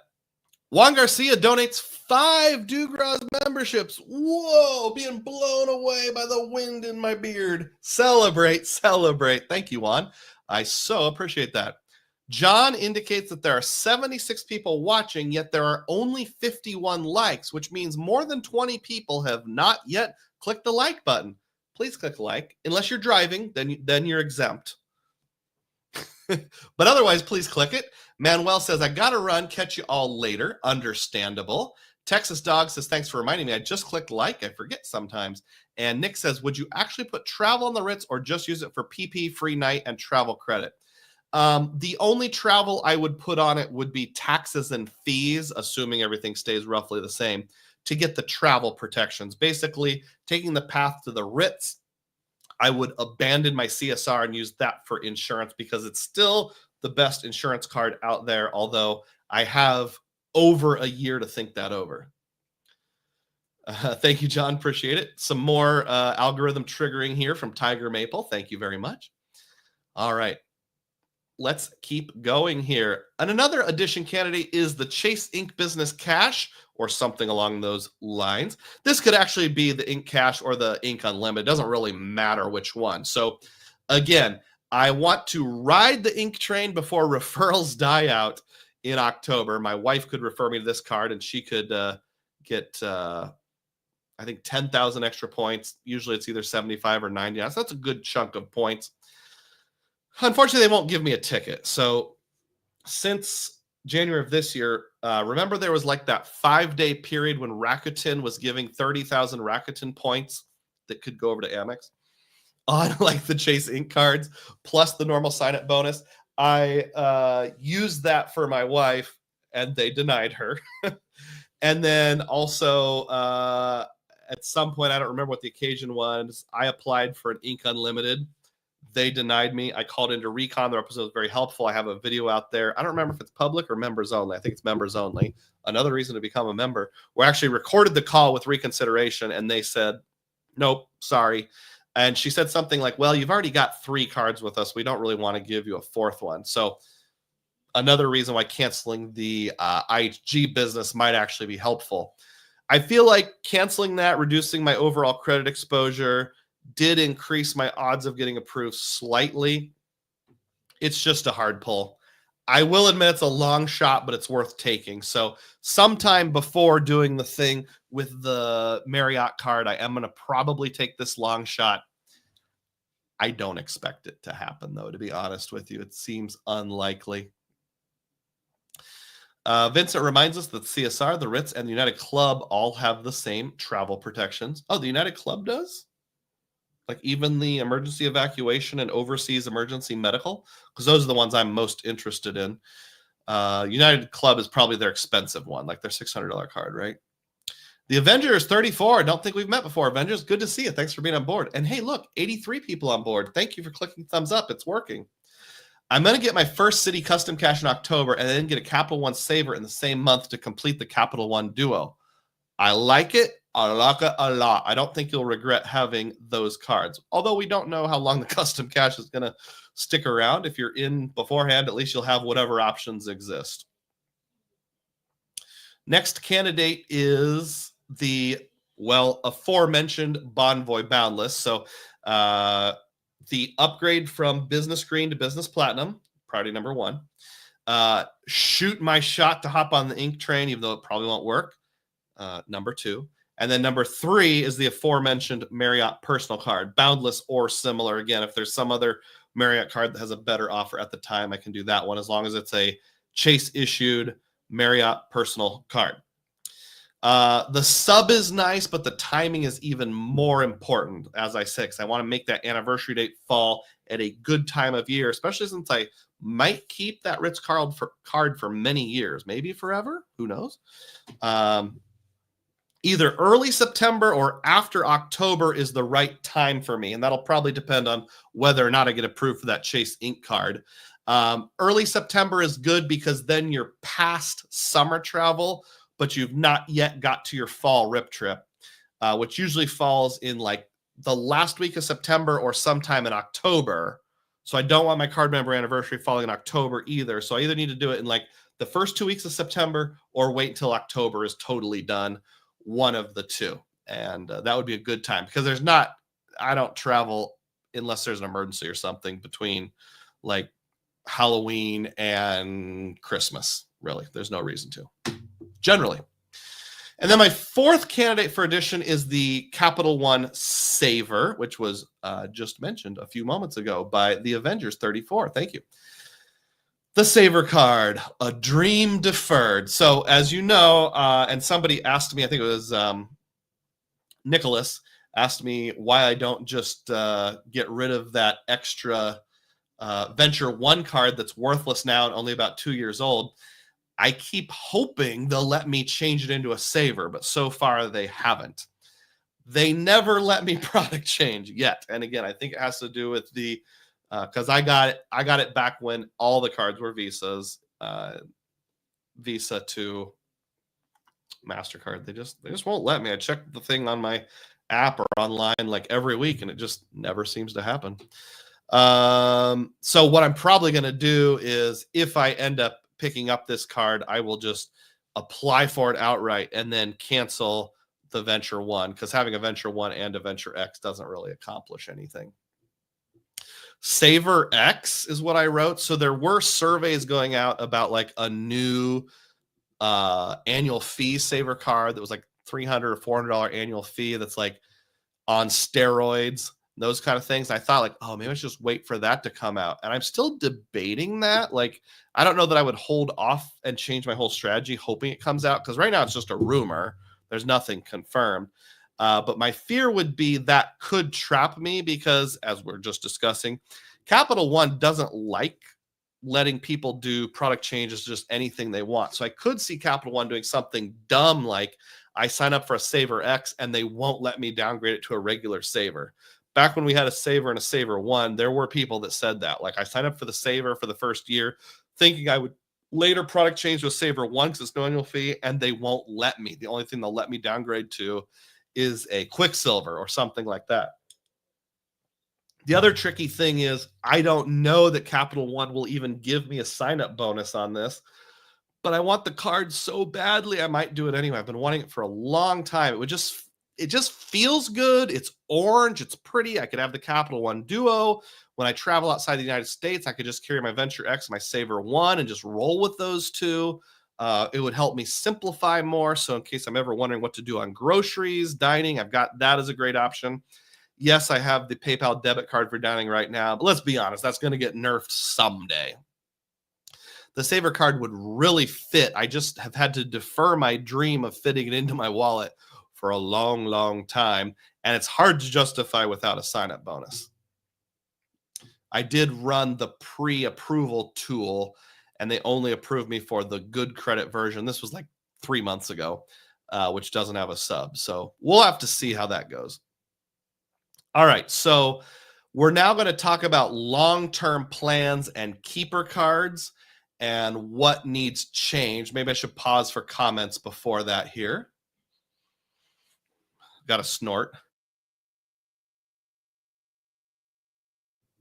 Vincent clarifies that yes, the United Club also has the same emergency evacuation transport benefit. The annual fee jumped from $525 to $695. I'll look into that. Honestly, I'd never considered it, and I doubt it would be a go-to for me because I'm not a United loyalist, but maybe I'll change my mind. Rodrigo says, Joe Barreto reported that Chase is not just looking at 524 now, but also your spend on other cards. Seems like if you're under 524, but little spend beyond the sub is happening for your other cards, denial.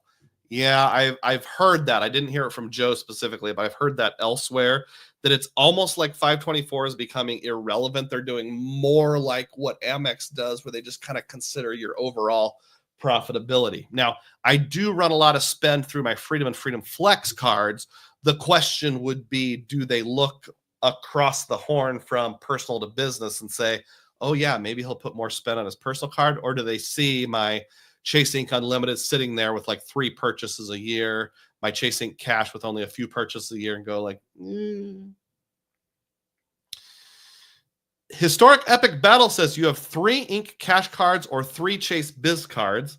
I made the recon. Yes, that was true up until recently. I had the Inc. Cash, Inc. Unlimited, and IHG business. The IHG business is now gone. I just have those 2 Incs. I made the recon call and was told to wait another 2 weeks. I have 3 Chase Biz cards, no Inc. Cash yet. Fingers crossed.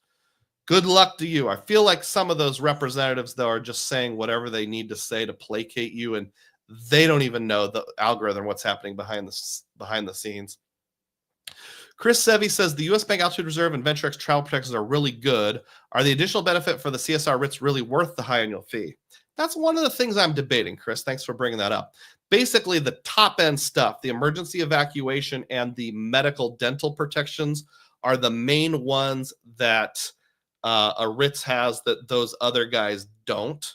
Some people might say something like, save yourself the hassle and just buy some high-end insurance every time you take a big trip.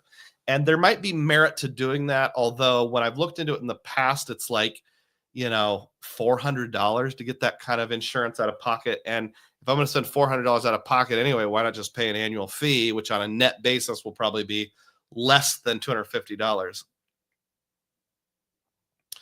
Eduardo Vargas is here. I can't remember if we met or not. Eduardo, if we haven't, thank you for being on board. I appreciate it. Your Choice Hotels video has me opening my eyes. Awesome. Thank you so much. That Choice Hotels video is an interesting one because when I first launched it, it was a total flop. But then like 3 months later, the algorithm picked it up, and it's not been huge, but just a steady Eddie. I get like 100 people every week that watch it. It's bringing people on board. Chris Sevi says, is the Aspire not a better long-term card than the Ritz FNC plus credits? Nope, it's not. Not for me. I know that's a really simple answer. I need to do an entire video on that. The way I travel, it's not. It's just not. In fact, what's his name? Anthony Venture did a video recently that was like, the Ritz-Carlton card is not good. And admittedly, it was a little clickbaity. But in the video, he ended up saying like how the Aspire was so much better. I need to do a reaction video to him, because if you think about things the way I do, that is just plain wrong. Great guy Anthony Venture is, and I agree with him most of the time, but it's fun to have the disagreements on the little things. So maybe I need to do that. Eduardo says, Chase approved me for the Boundless at 824, and I spend nothing with Chase, and I closed a Freedom card with about 20,000 points earlier in the year, LOL. I hope you moved the points to a different card before you closed it. But yeah, that's good to know if they approved you for a Boundless well over 524 and you spend very little with them. So again, who knows what's going on with their algorithm? It's kind of just this giant mystery, isn't it? All right, back to the long-term plans and keepers. So here's the changes. First of all, take a look at I kind of just skipped ahead. Look at my wife's Wells Fargo Signify right here. Let's turn that into a Wells Fargo autograph card at some point in the future. Now, this is not on my short-term roadmap. So when I say long-term plans, I'm talking like someday. The logic there is my wife got the Wells Fargo Signify, and it earns cash back. If you have an autograph or an autograph journey, you can then turn those into points, and then you can transfer across the player 1 to player 2 barrier.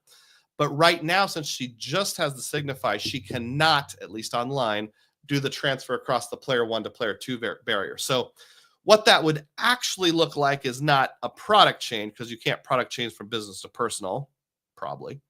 But I would apply for, or help her apply for, an autograph or autograph journey. I gave the picture of the autograph journey, but it could be an autograph. I haven't decided on that yet. Autograph journey has a better sign-up bonus, which is why I'm thinking that. Help her apply for that. So she would temporarily have both the business Signify and the autograph journey, move all of her cash back on the Signify over to the autograph journey, and then she can send those points over to me, then cancel the Signify. So it would functionally replace the Signify. So that's in my long-term radar. I can't say it's going to be in the next 12 months. I can't even say it's going to be in the next 24 months, but someday that's something that needs to be done. And then let's put a yellow Ghostbuster symbol over the 3 Citi cards. I've been talking about bailing out from Citi for the longest time. Citi just doesn't impress me. Their customer service is bad. But, you know, I do occasionally buy a gift card on the Citi Custom Cash, which I have right here, actually. So maybe I shouldn't get out of it. But I've kind of said something like the only thing keeping me on board was 2 things. One is waiting to see what their premium card would look like, and it does not impress me. And 2, waiting to see what happens when they bring American Airlines on board as a transfer partner. Is it going to be 1-to-1? Is it going to be 1-to-2 if you have the lesser cards? Is it going to be not a transfer at all, and all you get is lounge access? I've kind of mentally done an ultimatum of saying, Citi, you have until the end of this calendar year to do something to impress me before I bail out, or like the first week of 2026. So can't guarantee it, but probably within the next 12 months, there's a high chance Citi is going to be gone. The Business Unlimited. So I have a Business Unlimited. My wife has a Business Unlimited. One of 2 things is going to happen. Either I'm going to get approved for another Chase Inc. card, and it'll replace the one that I already have, and then I can cancel it, or not. But either way, there doesn't seem to be a lot of point having 2 of them in the household. Maybe I'll cancel mine. Maybe I'll cancel hers. Doesn't really matter, but one of the 2, there's really no reason to keep it around. It's just a duplicate, and it's a card that I very rarely use. There's very, very few times I want to get 1.5 Chase points. The only time it would happen is if I really need a Hyatt reserve or something like that. Most of the time, I'm either working on a sign-up bonus, I've got a 0% card, or I'd rather earn, say, Capital One miles at 2x, Wells Fargo miles at 2x. It qualifies for tap to pay, and I use my altitude reserve, so it just doesn't come up very much. In fact, I could make an argument to cancel both of them, but for now, I'll just say one. Again, when will I do that? I don't know. It's no annual fee, so not real hurtful, but we'll see. The 2 Amex cards that aren't really long-term keepers and could be gotten rid of at some point are the business cash my wife picked up, which has that $37,000 credit limit and no annual fee right now. Now, a good thing with Amex is you can actually move credit lines. So once I'm done with the year of no annual fee, of 0% interest is what I meant to say. It has 0% interest right now, no annual fee, $37,000 credit limit. I can move some of that credit limit over to her Blue Business Plus, which you always keep your Blue Business Plus cards to keep your Amex points alive no matter what subs, upgrades, downgrades you're doing. And then just get rid of the business cash. I don't need a 2% cash back card. I mean, I've already got the Wells Fargo Signify, which is a 2% cash back card. I can either cash it out or keep it. So if I just want cash, I can do that. If I want Wells Fargo points, I can do the Business Plus. So this really is a long-term keeper, but it's not a super ultra priority to get rid of it. Maybe I'll get rid of it 2 years from now, 3 years from now, whatever. Business Platinum to me is never a long-term keeper. It's always a temporary play for upgrades, sign-up bonuses, target offers, those kind of things. So when they're not in use, just cancel them. That's what I think.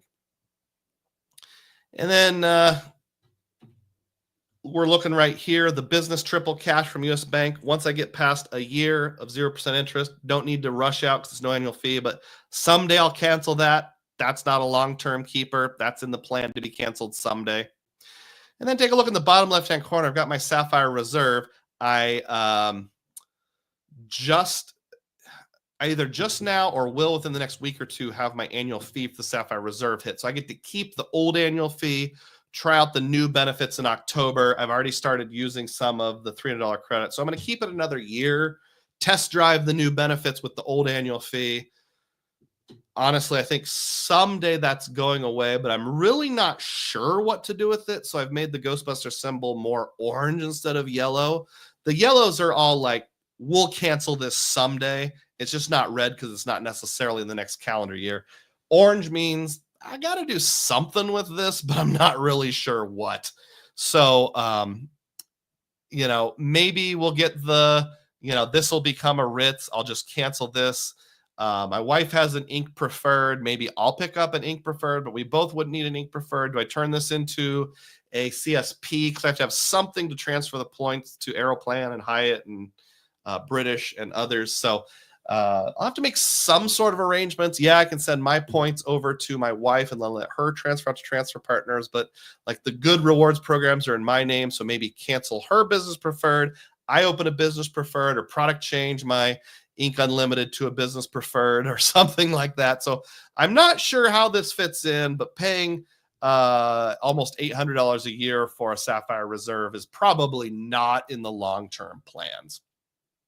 So if we take those out as we think about long-term plans, by the way, I didn't highlight it, but the Timmy, my young Venture One card, turned into a Savor One at some point, whether it's through product change or sign-up bonus, one of the two. That's what it looks like after we take them out. And if I rearrange it to make it look a little prettier, we got that. We got 4 full across, 5 down, that's 20, add 3, 23 cards. That seems very manageable. And I'll make some comments on that in just a little bit here, but let me take a look at the comment section here. I'm sorry. Eduardo means approved me with a negative 20,000 point balance.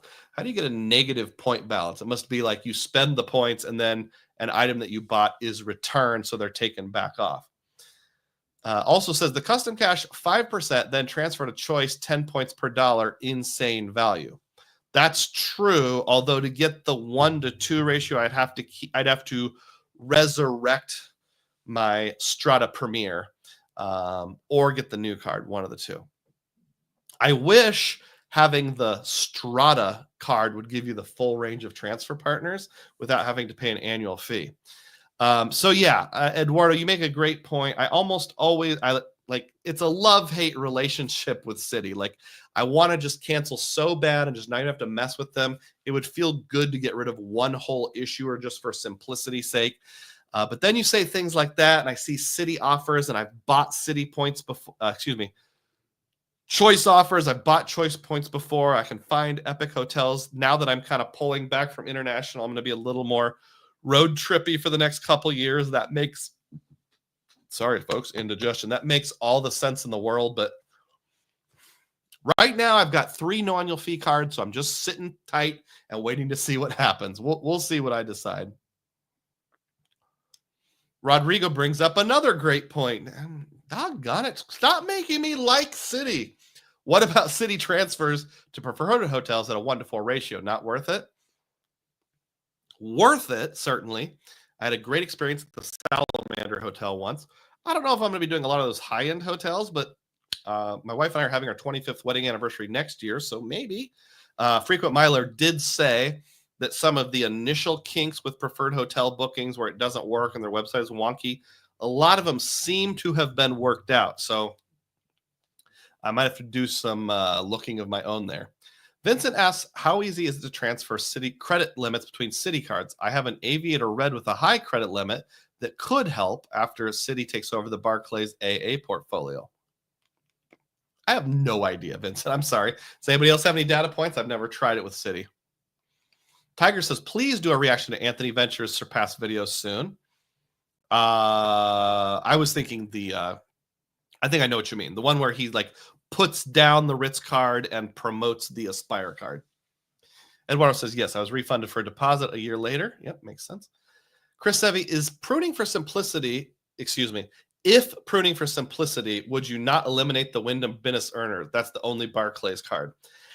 I hear what you're saying, and it's a great point, but I can't bring myself to do it. I've just gotten so much value out of that flipping card. It would be so amazing if Barclays would sell that card off to one of the other issuers that I have. If they would sell the Wyndham card to Amex, Chase, US Bank, Capital One, or Wells Fargo, that would just... I will have a special live stream if Wyndham gets moved over to one of the other major issuers that I already have.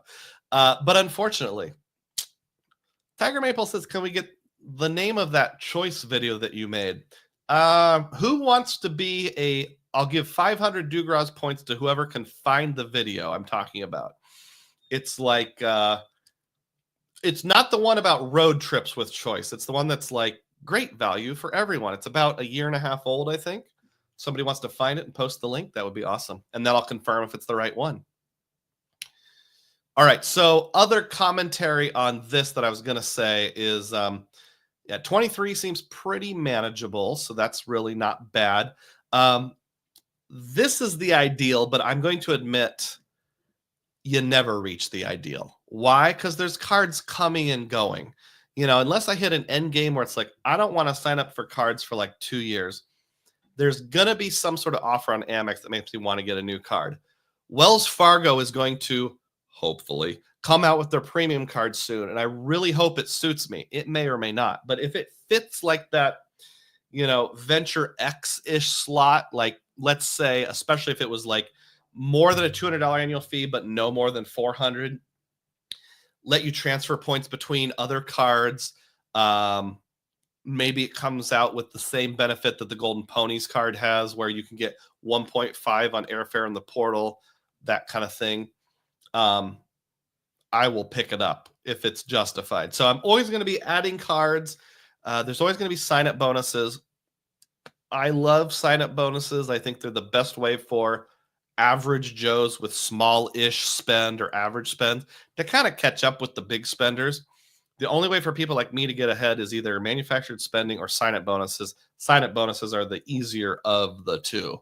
So I'll never actually reach the ideal. These 2 holes will always be filled in, probably more than that. But if I, for some reason, just had to freeze and not apply for a card for years, this is probably what it would look like. Although I can say the Aeroplan thing, that depends on how much travel I'm doing. Is it worth it to keep it? Do I need more than 200,000 points to pay myself back a year? Right now, very justifiable. Will it be in the long run? Don't know. Here's one more change that will happen to get to the ideal, and that would be, if you didn't see it the first time I'm doing it again, look right here. The autograph journey of my wife would turn into an Attune card. Now, there's some questions out there that would need to be answered, like if she only has the Attune card and doesn't have an autograph card, can she send points across the player 1 to player 2 barrier and still get them to me? I don't know. Hopefully. Would she be able to use the product change option once she's had the autograph journey for more than a year, because then you're going from a Visa to a MasterCard, and Capital One doesn't like it. How does Wells Fargo feel about it? There's just not a lot of data points out there about Wells Fargo and product changes. So it might be she signs up for the attune and then cancels the autograph journey, or maybe we have to keep it as a fee-free autograph. We just don't know. But that's kind of what I would like it to end up as, so I can get 4x on grooming and beauty salons, on Amazon, since they're a bookstore, transit, and a few other things.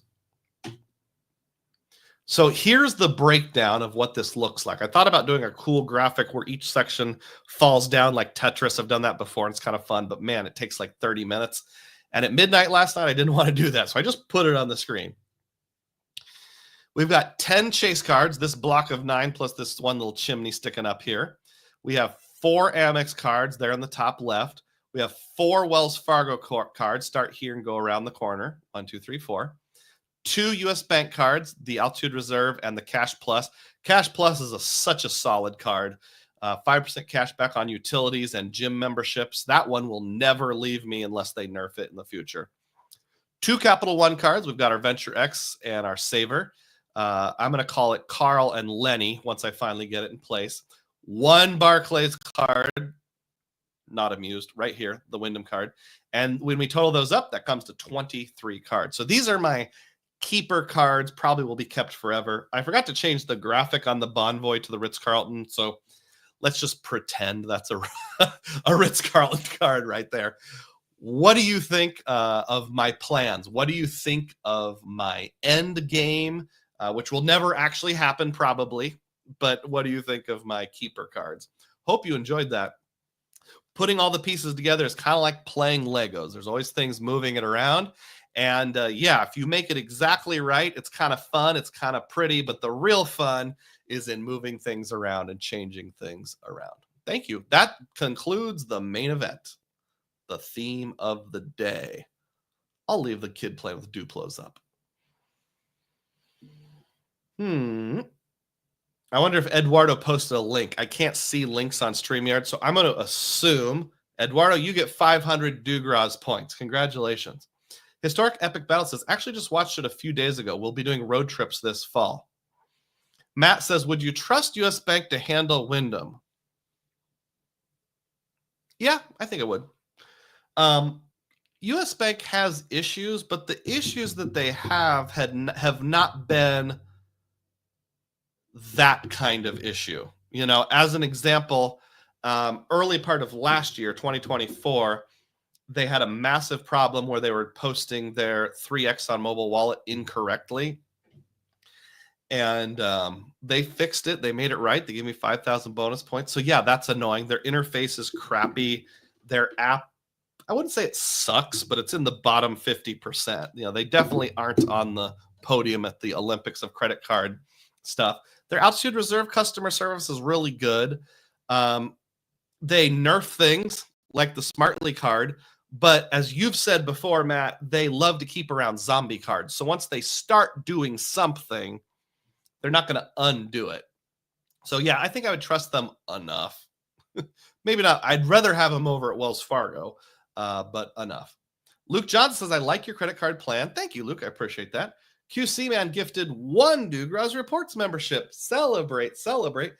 Happy Saturday, QC Man. Good to see you, and thanks for the gift. Chris Sevi says, is there enough overlaps to collapse U.S. Bank and Capital One? Would you cancel the U.S. Bank Altitude Reserve? Nope, I would not. Actually, Josh Giebel did a video like more than a year ago. I think it was more than a year ago, where he said, in tandem, the Venture X and the Altitude Reserve actually work really well together. You have your Priority Pass for lounges with the Venture X. You have your Capital One lounges with Venture X. I really like Capital One lounges. That's why I would keep both Capital One and a Ritz card. Maybe TBD. And then you use your 8 Priority Passes anywhere for restaurants or like massages if you'd rather have that. Functionally, 4.5% cash back on mobile wallet. 2x everywhere on everything else. Like that alone is almost like a credit card duo. So yeah, I would keep both unless something changes in the near future. I need to also do a video. I tell you guys, for every 5 video ideas I have, I only make 1. It might be worse than that. Actually, it might be 7 to 1.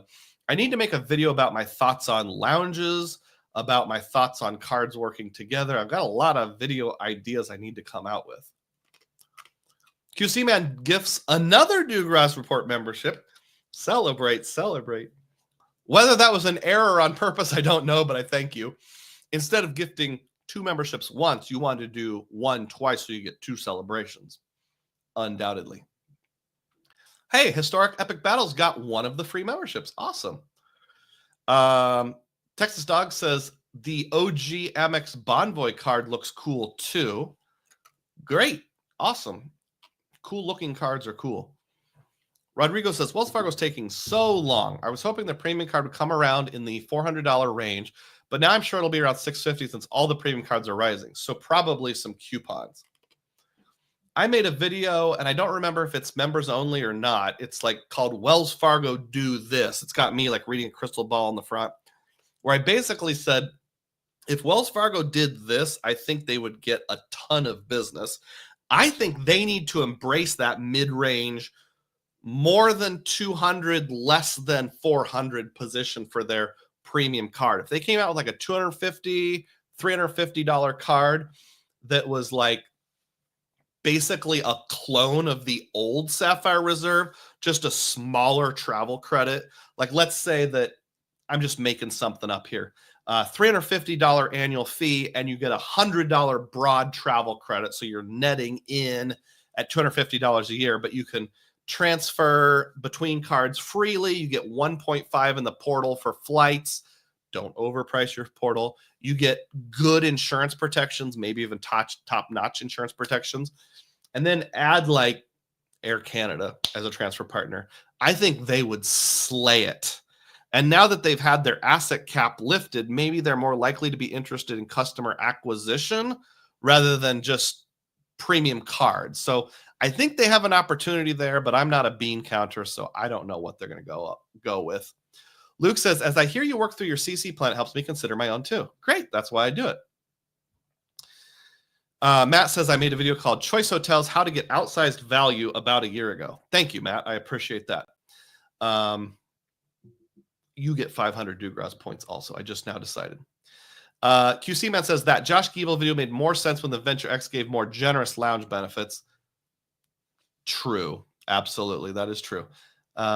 Thank you for the reference. And QC Matt says, how are you feeling health-wise this week, Doug? Pretty good. Yeah, I'm fine. Back to my old self. Any coughing and nose blowing here is allergy and asthma related, not related to sickness. Thank you for asking. I appreciate it. Matt says we probably won't see a Wells card before the end of the year. Probably won't see it before the Built card leaves for cardless. That makes sense. They've kind of got some stuff on their mind. Do you know, Matt, or does anybody know what the as of date is for Built going over to cardless? Has a hard date been announced, or is it more conceptual?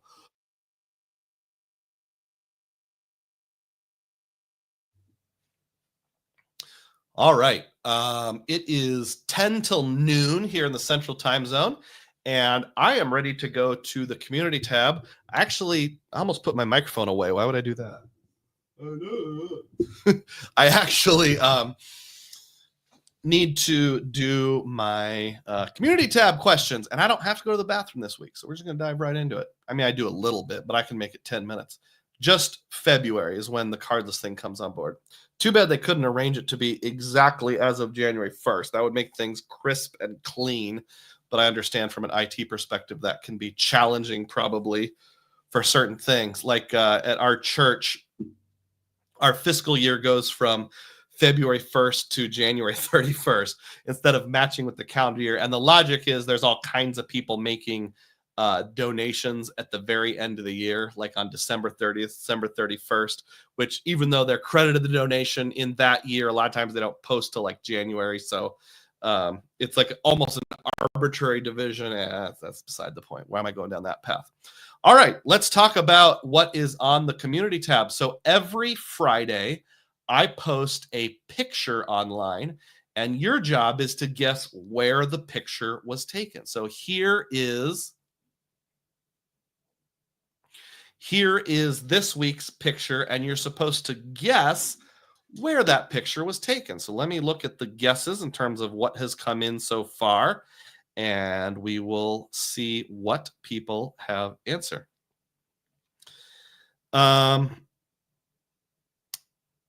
History Epic Battles guessed Hooters. No, this is not a Hooters, but decent guest. Let's see. Nicopoli, Nicopoli, Nicopoli 125 says the Acme Oyster House in New Orleans. And ding, ding, ding, that is correct. Good job, Nicopoli. You get 5,000 DouglasRose points. Spend them carefully.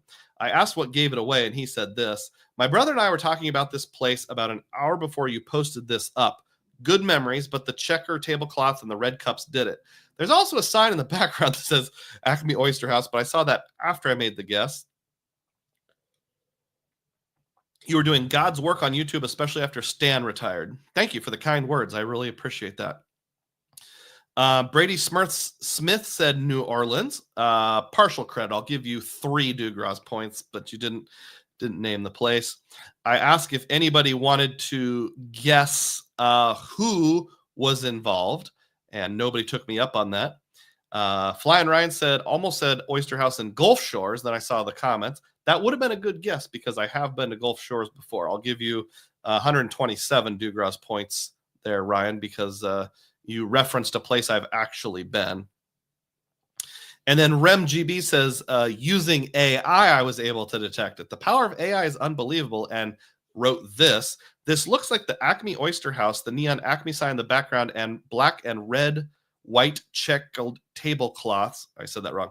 Black and white checkered tablecloths with red tumblers matches this change well-known interior. Most likely this is at the French Quarter, 174 Iberville Street in New Orleans. So yeah, you nailed it. Now, I would give you 1,000 DouglasRose points, RemGB, but since you cheated to use AI, thank you for your honesty. I'm going to have to cut that in half. So you only get 500 DouglasRose points today. Anybody here that's on board right now want to guess who is pictured here? QC Man says JP Knowledge. Well, that one is kind of easy because the hat. So that's a good one. And let's see, where are we? Yeah, let's just show it. So here's the unedited version. We've got myself, JP Knowledge, Stan the Credit Frog, and Josh Butler, who comes out with about 1 video every year at the current rate. So yeah, that was the New Orleans Creator Meetup about a year ago, Labor Day weekend 2024. The 4 of us did manage to slip away and go to the Acme Oyster House at one point. And that was the first time in my life I'd ever tried an oyster. So thank you. I think it was Stan, one of the guys, I don't remember who, bought oyster and shared one of them with me.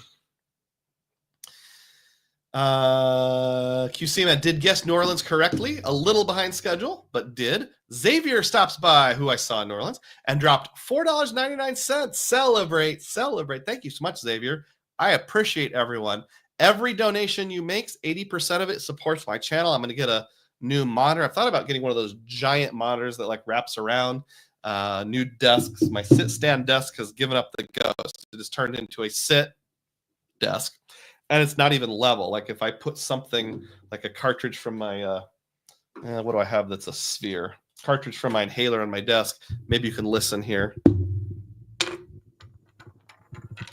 It rolls away. So need a new sit-stand desk. So 80% of anything you donate goes into that equipment fund, things to make my travel better. When I start consistently hitting higher revenue, I may also use some of that money to invest in like something one-off on a trip that I normally wouldn't do. Like Chad suggested I get a lifetime membership to Flighty. I do get some benefits out of Flighty. Or maybe like go to a museum that I normally wouldn't go to because it was like $50, something like that. The other 20% of whatever you donate goes to my family budget because it is a part-time job and I need to be able to put bread in the mouths of the young ones. J.O. I'm not sure what that's a reference to. Vincent says, Mr. 1099 strikes again. I'm not sure what that's a reference to either. I apologize. Maybe you can fill me in. Yes, it was JP Knowledge. Josh with the stash. very classy. He told me that he's actually having some success on YouTube in some other channel related to like a specific video game that I don't know anything about. So if you ever find that, let me know. Continuing on with the community tab questions. RemGB says this, and I appreciate Rem asked this question last week and reminded me of it. Dugroz, it looks like you will be proven correct on the travel pay yourself back on Aeroplan card being renewed next year. As after I got my new Aeroplan card, I did not see any reference in the pamphlets or on the website about an expiration date for the pay yourself back of 1.25 cents per point on travel. Looks like it's here to stay with the annual limit in place. I can't find any reference to an expiration date on Chase's web page, fingers crossed. And I agree with you. All of the terminology or language about pay yourself back on travel being through a certain date has disappeared. So I think it's pretty safe now that they put that $200,000, I wish, 200,000 point, and Chad Pennycuff wishes, 200,000 point per year cap on the Aeroplan pay yourself back. They've kind of built in their insurance to make people aren't overly abusing it. The hog handlers aren't going hog wild. I was out tending the hogs one night. One person knows what that song is.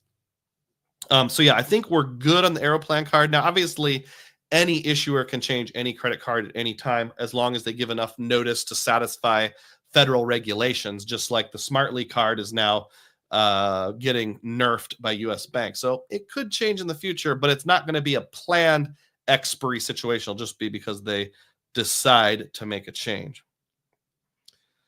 Ron Byrne asked this question. About a week ago, you had a post asking about ideas on buying American Airlines tickets with cash. What did you decide to do? Thank you, Ron. And that tied in with the theme of the day a little bit. So you'll remember I said if I do upgrade my business screen to a business platinum, one of the first things I'm going to do is purchase some airfare of at least $1,000.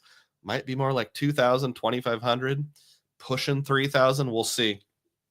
So here's the logic. My wife's family lives in Arizona, and that's where she spent some of her childhood, but not all of it.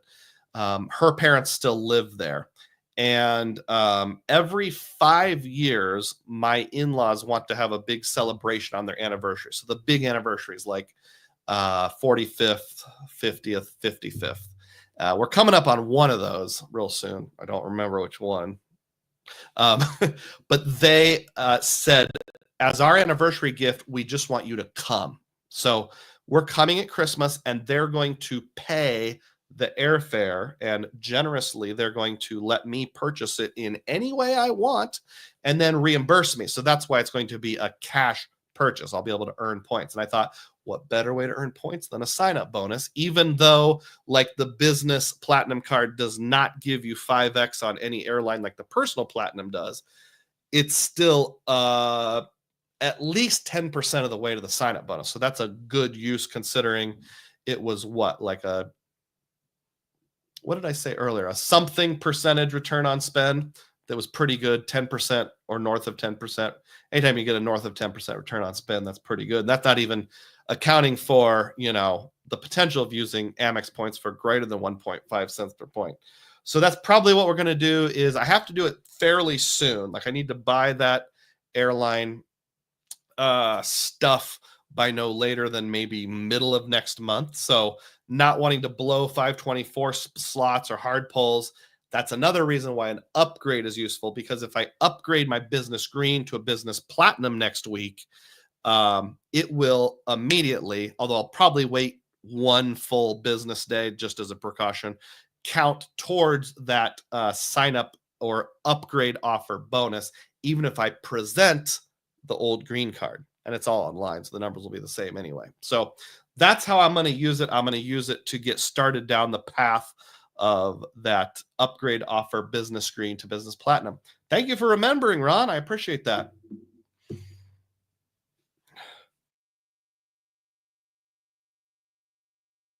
Vincent clarifies that Xavier ID is Mr. 1099. I wonder what that's all about. YouTube experiment just got home from work. What did I miss? You missed Dugroz data points and probably the entire theme of the day. But the good news is it'll still be available on YouTube to watch after the fact indefinitely. Joe Barretto refers to Xavier as Mr. 1099 because he gives so many super chats you creators get 1099s. Oh, okay. If that's going to cause me to get a 1099, then I certainly don't mind. RemGB also asks, with Chase Sapphire Reserve 1.5 cents per point gone, the Aeroplan card becomes all the more valuable. Glad for the card for both player 1 and player 2. Okay, it doesn't ask, but comments or says.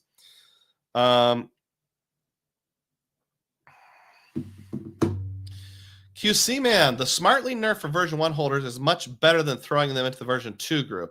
See, that was my mistake earlier, but you and Stan have both corrected me. I thought the nerf was it became version 2, but sounds like you can still use the self-directed brokerage accounts. You're just capped at the 10,000. So that is much better. Rodrigo asks, have you explored point boosts? So far looks good if you fly United a lot. Hotel-wise, good if you stay at Aichi and Marriott a lot. All else seems to be at 1 cent per point. I haven't done any exploration whatsoever. I need to get into that, Rodrigo. What I'm wondering is, since I have the grandfathered version of the CSR till October, will I even see it properly, or will everything just show at a minimum of 1.5 now, so I won't really know what's 1.5 versus 1? So I'm not sure how much exploring I can do. Does anybody have clarity for me on that? What's the business green upgrade offer? 150K for 10K to the platinum. The spend is correct. It is 10K, but it's only 120K for the sign-up bonus. But still, 120,000 Amex points is pretty good. K-Man 2324 says, does the US Bank Cash Plus require US Bank account to get full cash back value?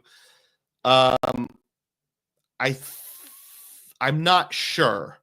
I know you can do. I can do statement credits also. So if, like, let's say I earn $10 in cash back, and it's a $25 minimum. Let's say I earn $25 in cash back, and I just want it to go as a statement credit onto that card. I can do that. I think to get full value on a direct deposit, yes, you have to now have a US Bank checking account. I believe. Somebody can correct me on that. If you send it to a Wells Fargo account or a local credit union account, I think they ding you 0.2 of a point or something like that.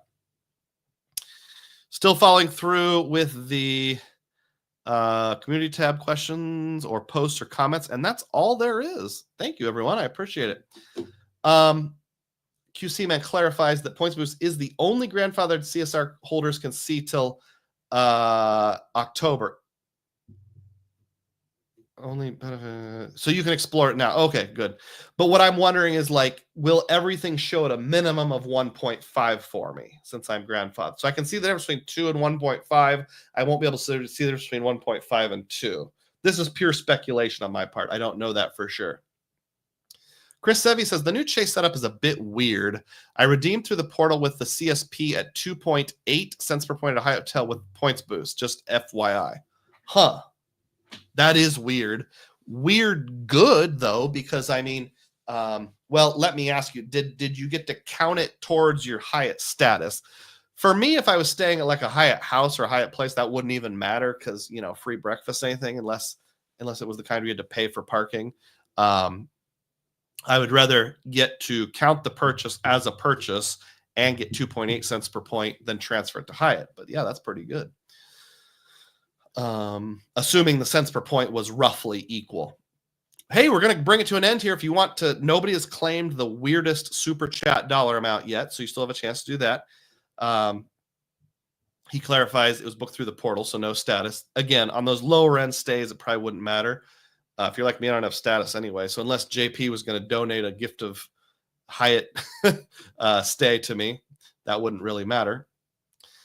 Let's review who has contributed thus far and see what we got. Ian threw in $1.99. He also celebrated 9 months of membership. Mike dropped 20 Dugroz Reports membership, which I greatly appreciate. Tom gifted 5 memberships. John gave $2. John also celebrated 17 months of membership. I think I maybe didn't specifically say that. 17 months. Wow. Thank you, John. Stan celebrated 12 months of membership. Vincent celebrated 11 months. Double Animal Fries gave $2. Juan Garcia gifted 5 memberships. QC Man gifted 1 and then another 1. So that's 2 total memberships. Texas Dow gave $1.99. Xavier gave $4.99. Thank you so much, everyone. I really appreciate the community that we are becoming and have become. I know I quote Elf a lot and say, I don't care. We are buds. It is true. We are buds. We are online buds. And it's fun when you kind of get to know your fans and the fans get to know their creators. So I really appreciate that. 12:11 Central Time. So we'll wrap it up right there. Thank you, everyone. And as always, remember, may your spending be frugal and may your points be plenteous. Thanks for watching. Bye.